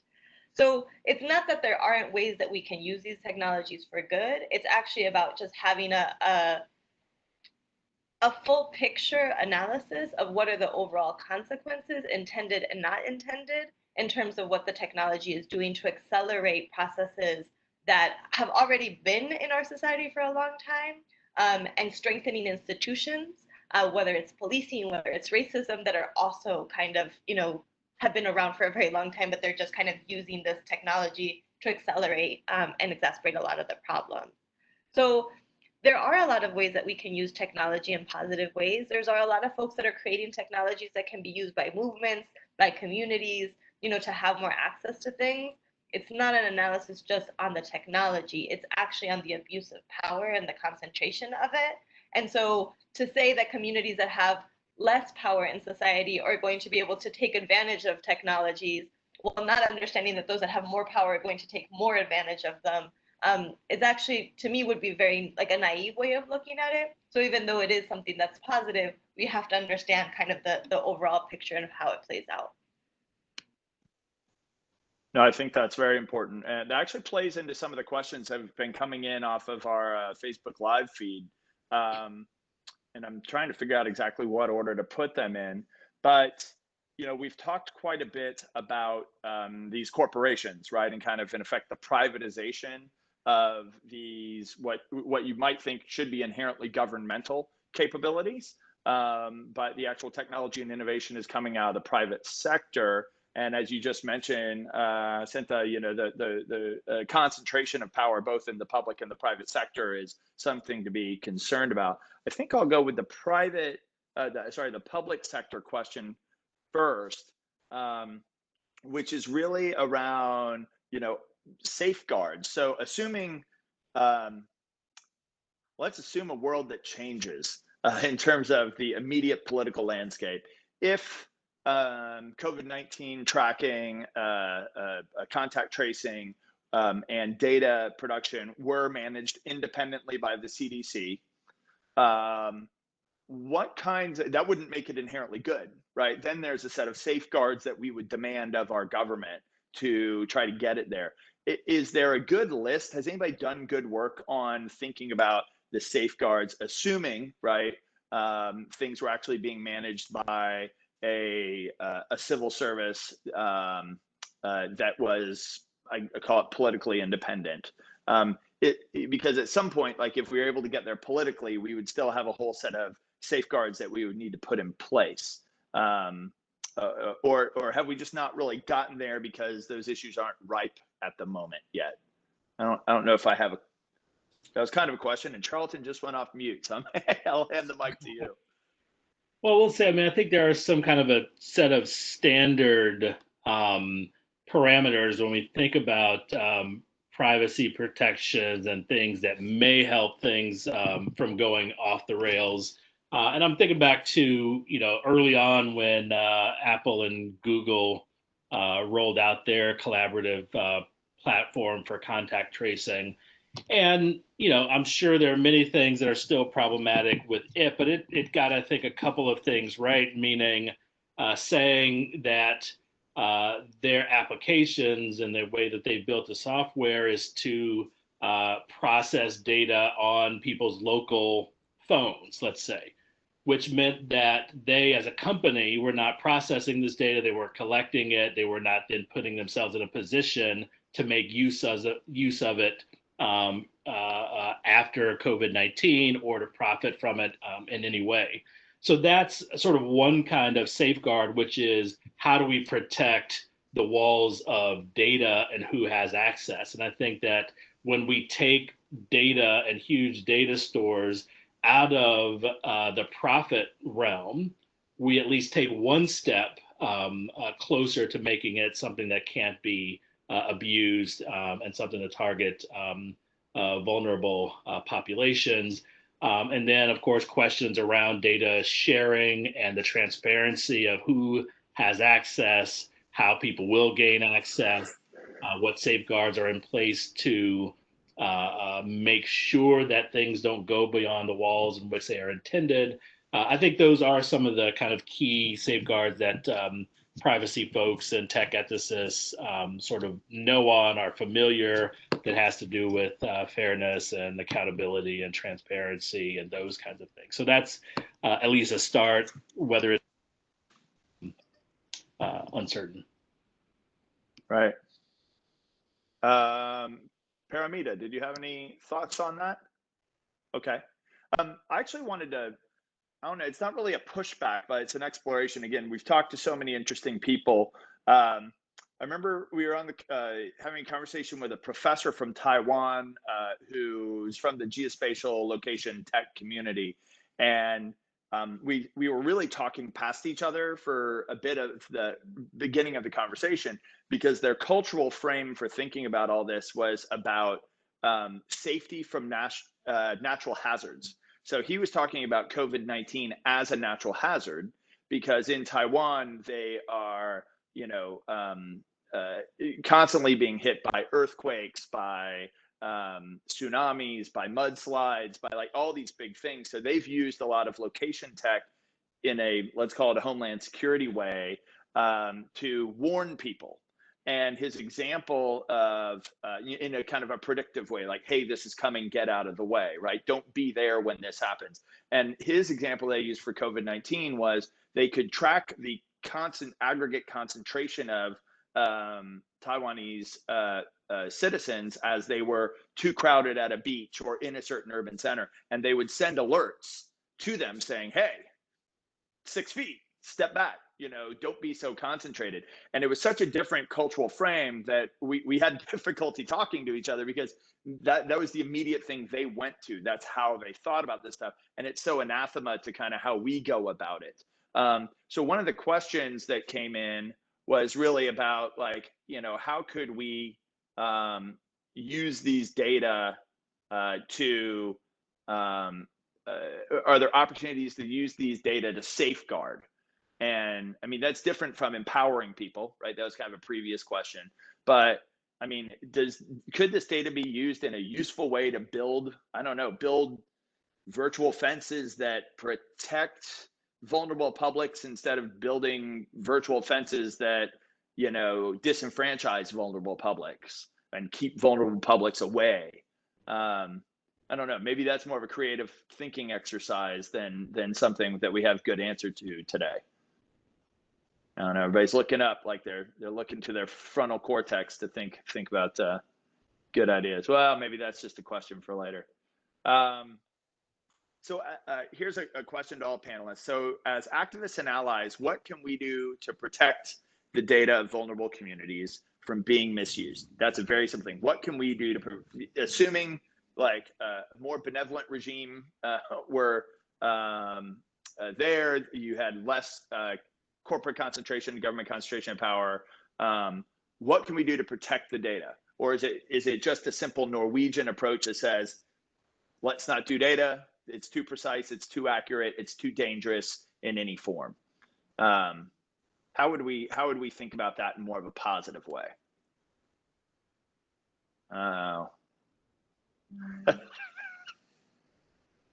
Charlton.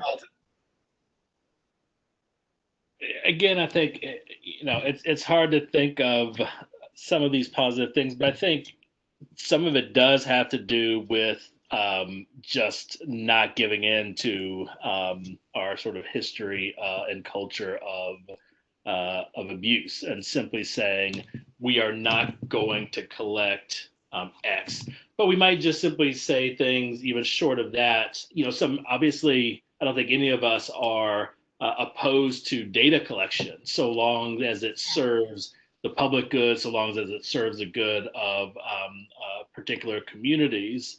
So I think it's about saying, here's what we will not do with the data.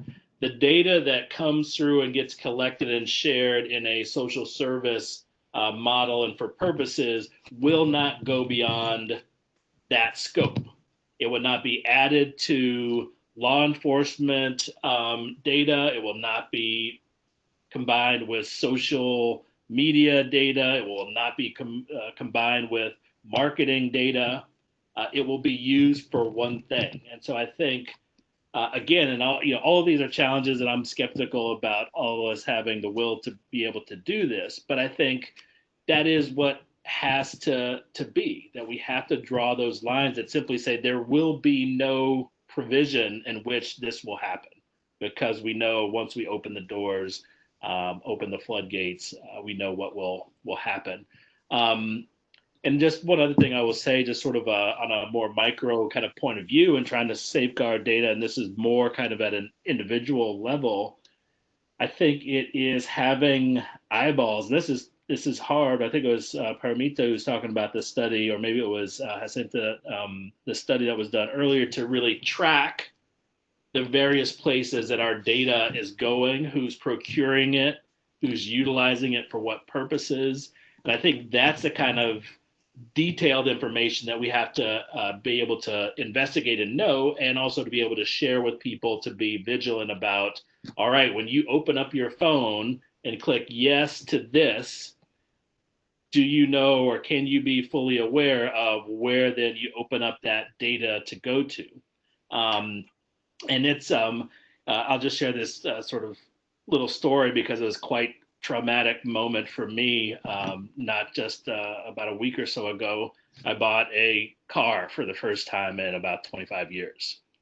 And so obviously I got an 11-year-old son. The only thing he really cares about in the car is getting on the internet. I try to see if we can get on the internet, and I can by signing up to and for, this is a Volkswagen, so it's Volkswagen CarNet. I start to go into the app, and then I stop and I read all the privacy stuff. It was a public thing, so I will not swear at all, but it was downright scary. And this was someone who was very explicit about, we're going to use your data for this, that, and the other. We might record sometimes, we might do X, Y, and Z. And so I think as people are aware of the ways that their data can be used, I think that's at least one way of trying to empower and help citizens take some control. But that's difficult. It's hard for people with PhDs and graduate degrees and all kinds of research capabilities and so forth to monitor that, much less thinking about individual people and communities who have to think about other priorities beyond some of these kinds of things. And Paramita? I mean, I think so much of this has been laid out, as interim first need strategies that were raised before about strong privacy protections, like ending data brokering, limiting where your data goes. I think that it's important to recognize that these aren't just federal policies, that these can be local policies too. And that you kind of need to get at them from a local and a federal side, because a lot of this information is being shared in ways that I don't think a lot of people know. So like outside of the issue of, the lack of consent about how your data is being shared and what you're agreeing to sign up for, like there's so much that's being shared. And so I do see,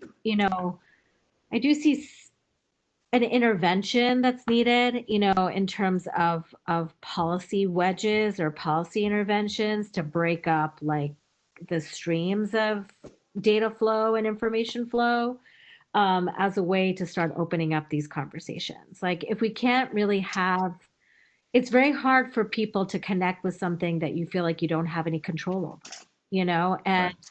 and I think it's a really critical problem that we have with the issue of data and location tracking, especially. And so how do you feel empowered to control your data is a critical question, to ask ourselves as advocates. People need to be empowered to do that. And the companies right now are not empowering us at all, right? The government is taking it without asking. So I do think there has, as the idea of like smart cities roll out, the idea of, at the same time we have, facial recognition bans. Like I think there has to be hard interventions in those kinds of spaces to get us talking, about the kinds of limitations so that we can expose what's happening and then get to the real structural problems, that we need to address too. So I kind of feel like you have to have both things that move at the same time. Like you need the interventions now because it's going so fast, but you also need, we need to address the deep structural inequities at the same time and have those conversations while we debate the policies. Right. Jacinta, do you want to chime in on this? Sure. So if I understand the question as being how do we protect the data of communities that are vulnerable in many ways, I think the first thing I would say is we join the fight against ICE and policing, right? I think what we understand is that if there's a data set that exists, that could be useful to the missions of police departments and ICE agencies now, they're going to make a fight to get access to it. And so what we've seen many times is what happens is, especially in the case of ICE, they can come in and just say Homeland Security, national security, terrorism. With those three key words, most people will say, okay, fine, then that's going to be the exception and here's our data set. Without knowing that behind the scenes, they're using that term pretty universally to just be able to justify whatever type of enforcement they want to do in a particular moment with very political intent. And so, how do we protect the data? The easiest way to protect it is having it not exist. But if it is going to exist, there has to be an analysis of a political fight that's going to happen over other people trying to access that data. And there has to be political clarity and analysis to actually be able to defend it, because if not, it's going to get access. And I think just to highlight the point that Baromita just made around data brokers, I think that's also a place where there has to be a lot more scrutiny. Because many times, one, it's just kind of implied in the whole system that data brokers will have access to the information. Or then again, there's special circumstances. Well, there's this study that we think will be important or whatever it is. And as the information is trading hands and being sold and bought in that way, it's making it increasingly more and more vulnerable and having less and less control. So unless the data set is completely controlled and there's a political analysis of fighting off by getting access to it, it's just there isn't a way to kind of tweak it so that you can protect it in that kind of way. And I did just want to comment a little bit about some of the questions that have come up around public-private partnerships, and should it be the government doing it? Should it be a company doing it? Mm-hmm. The problem is that the line is too blurred, right? When we think about, for example, Palantir started off as a company that was primarily the investment of Peter Thiel, one of its main owners, but also In-Q-Tel, a CIA venture capital fund, right? Mm-hmm. So what money was it? Who actually takes the thing? And as the contracts are dictating the products that are built, that line again is very, very blurred.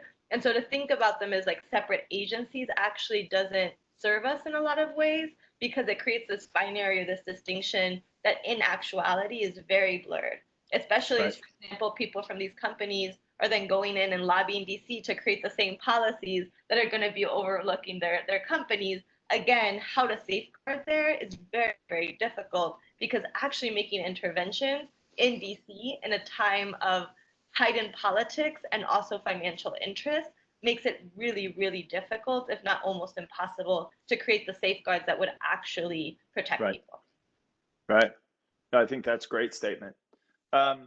So I'm going to give a version of one of the questions that came in over Facebook, and it's really focused on young people and kind of the next generation, right? So they've grown up with a lot of these technologies. I've got teenage daughters. When you talk to them about, TikTok being, a Chinese government surveillance apparatus, and here's the list of all the information about you and everybody around you that's being collected, they're like, yeah, but it's TikTok.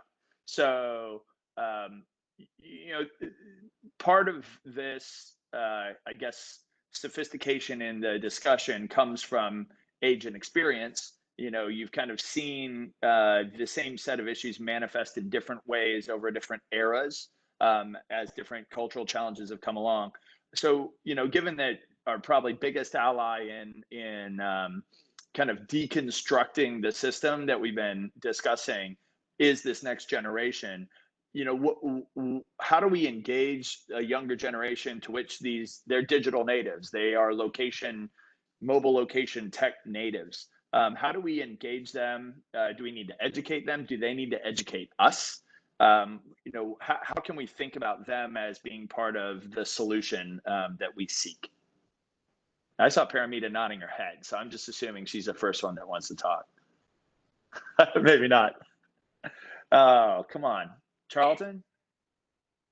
She took the mic off. Go ahead, Paramita. No, I've been struggling with this myself. I'm a mother of a teenager and who's really engaged on social media, or starting to get engaged on social media, and it is really tricky. I think there is a lot of education. I think that has to be done about understanding how your vulnerability is connected to the vulnerability of everyone else. And so I think, the way that I'm thinking about, and this is just purely as someone who just talks to, young people in my family, it's more of a conversation of what are safer technologies? What are they doing with your data? Why should you care about where your data goes? But at the same time, I think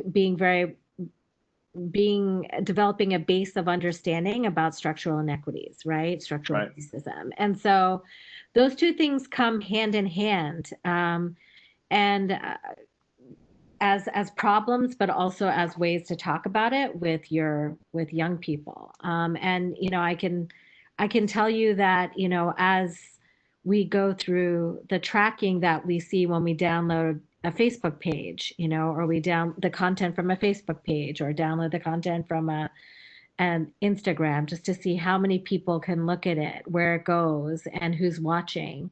I think it does create a level of understanding and caution, but it also makes me realize how much of an investment we need in that kind of an education, because it is already pretty deep rooted, and it comes with such an ease of access that it is really hard to, in some way, to divert somebody's attention to doing something differently. So, I think there's multiple uses for this technology. Again, it's not the technology that's bad. It's really the agreements and the purposes for what it's being used for. Great. Jacinta? Yeah, I do think we're seeing a huge cultural shift, right? I think younger generations are going to have gone from, not only having cell phones on them all the time, but probably being watched by a camera since they were younger, right? It's like literally from like the baby cams now, or like higher surveillance than like probably existed for a lot of us when we were younger. And so you grow up under this feeling of like surveillance is good, it makes me feel safe, because this is the way my parents know where I am, or this is how, I'm able to communicate with my friends. So I definitely think that is happening and something that we have to address. I think a lot of the work that we've been doing on the No Tech for ICE campaign has actually been working and engaging with students on undergrad campuses that are fighting against recruitment by a lot of these tech companies on their campus. And so, folks from literally like the UK to California to New York to Texas have been organizing in this ways. And there's kind of it's very exciting to see, young folks start to have a different consciousness about some of these things. 4 or 5 years ago, if you got an internship at Facebook or Palantir, that was your first job, you felt really proud of that, right? Like you were kind of on the verge of the hip thing. Now it's actually starting to become like almost like you're saying, telling people that you're going to go work for big oil, or you're going to go work for a different type of corporation, right? Like it's starting to become not seen as cool, which to me is kind of like the tip of a wave of folks having a deeper analysis about what's happening to our society with all of these technologies. I did want to point out we created a comic book and a facilitator's guide for young people to talk about these issues, where we kind of lay out like what is the data economy, what's happening, why is data so valuable now, who is a data broker, what's a data analyst, what's cloud storage, how are all these things growing in this way, what's the history of policing, and how is technology kind of helping shape the next chapter of it, how is immigration using it, and then how do we fight that. So folks can access those resources on our website, nocheckforice.com. But they're a great resource for folks that actually want to be talking critically about these issues, and also a great resource for young people that want to be talking to other young people about these issues. It is a huge system. It is really overwhelming. So for us, having a comic book and a facilitators training that actually let people engage with each other was the best way to kind of let communities have the conversation for themselves. That's great. I'm gonna download that and read that this weekend. That's great. Charlton. Indeed, me too. I mean, all of these things I think are spot on, and I, work with young people as part of my career in the classroom, outside of it. And so it's an interesting question, one I've thought about quite a bit over the last few years, particularly doing research for the last book that I wrote that brought me in contact with many technologists, older generation of technologists, newer generations of technologists who are people of color, and really thinking about this question of what it means to think about our current generation, but that current generation who will be the next generation of of leaders for us. And so, and there are kind of two things, recognizing that, I'm sort of crossed the line long ago into the old generation, old person category with respect to most of the kids that I come in contact with. And so I would say two things. Absolutely, I see, the need to be able to contribute something to the education of young people about history of technology, history of structural racism. I see time and time again in and out of the classroom that this is what students don't have. They don't get in high school, and everything along the way, don't get it typically through college. So I think that's one contribution we could say we make to them.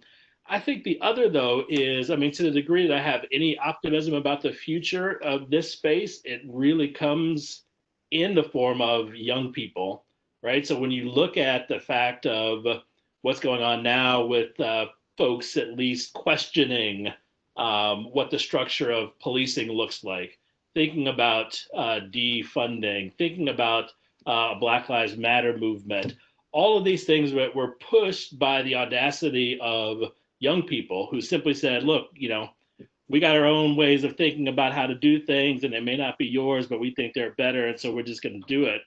And we've gotten a long way with that in ways that we haven't in over many, many years. So I think there's something about the ingenuity, the creativity of youth, but also youth of color, that I think our responsibility is to nurture, to create pathways for them to be able to take that and be able to lead, right? So when we think about some of the ultimate impact questions that we're talking about today of these kinds of technologies and what they bring to bear on particular communities, many of those begin and end with people that we all know sitting around a room making decisions. What tech are we going to build? What problems do we need to solve? What access are we going to grant? What money are we going to bring to bear to all of these things? And the fact is, looking around at all of these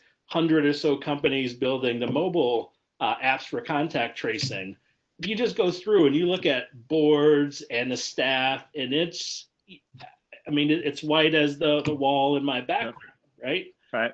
And so I think our responsibility is to be able to arm young people now who have the audacity, the ability to think differently about our world, and make a pathway and open up a space where they can be in positions of leadership, whether that's in a tech company or in government or other areas of public interest. And I think, as everyone said, that's easier said than done. It's a tremendous amount of work. It requires spending a lot more resources with our education institutions, with advocacy organizations who are on the ground doing community work. But I think that's where that's where any hope for our future in this space is with those young people. Well, I feel like I got a great answer to my question and like a lecture of hope there from Charlton. That was fantastic. Ladies, any other parting comments before I wind this up? Is there anything that's just been looming in the back of your head saying, why isn't Chris asking me this important question? Why isn't it on his list? I don't understand how he has such a huge cultural blind spot, which I'm just going to fess up to multiple massive, huge cultural blind spots. Paramita.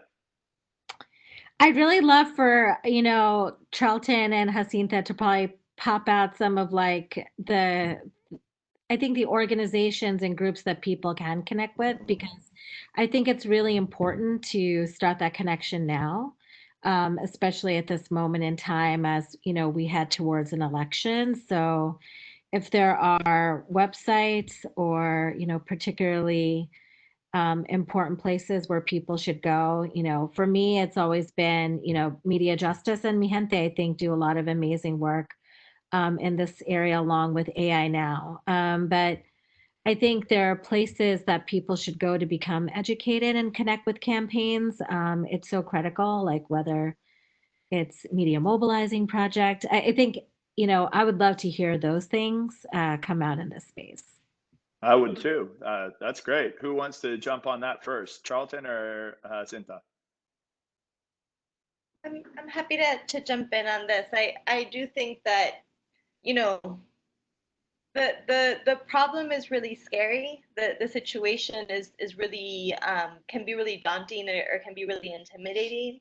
But I think to me, what gets me really excited and inspired is seeing how communities, even though they can be so, affected by police violence, so marginalized in so many ways, are still organizing to fight back and demand dignity and demand justice in so many of these places. So it isn't that it's a place that doesn't have hope. There's actually a lot of hope in being able to imagine things beyond the systems and the structures that are laid before us right now.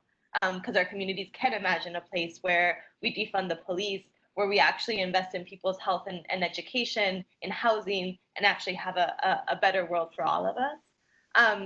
So I would just kind of close on the angle of like, we can change this through organizing. We can actually change the conversation. We just have to really change the framework from which we fight. Some of the groups that Paramita mentioned are really wonderful.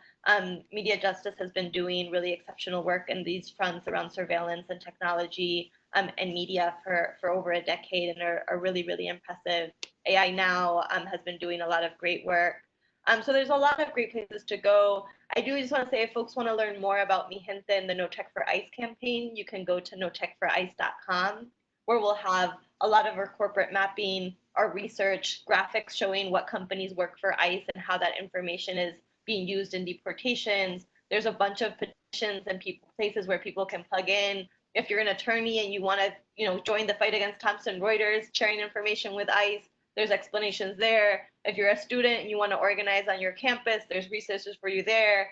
If you're a local community group and you want to think about doing local research on surveillance technologies used by the police, or want to pass a local ordinance, there's a policy toolkit for you there too.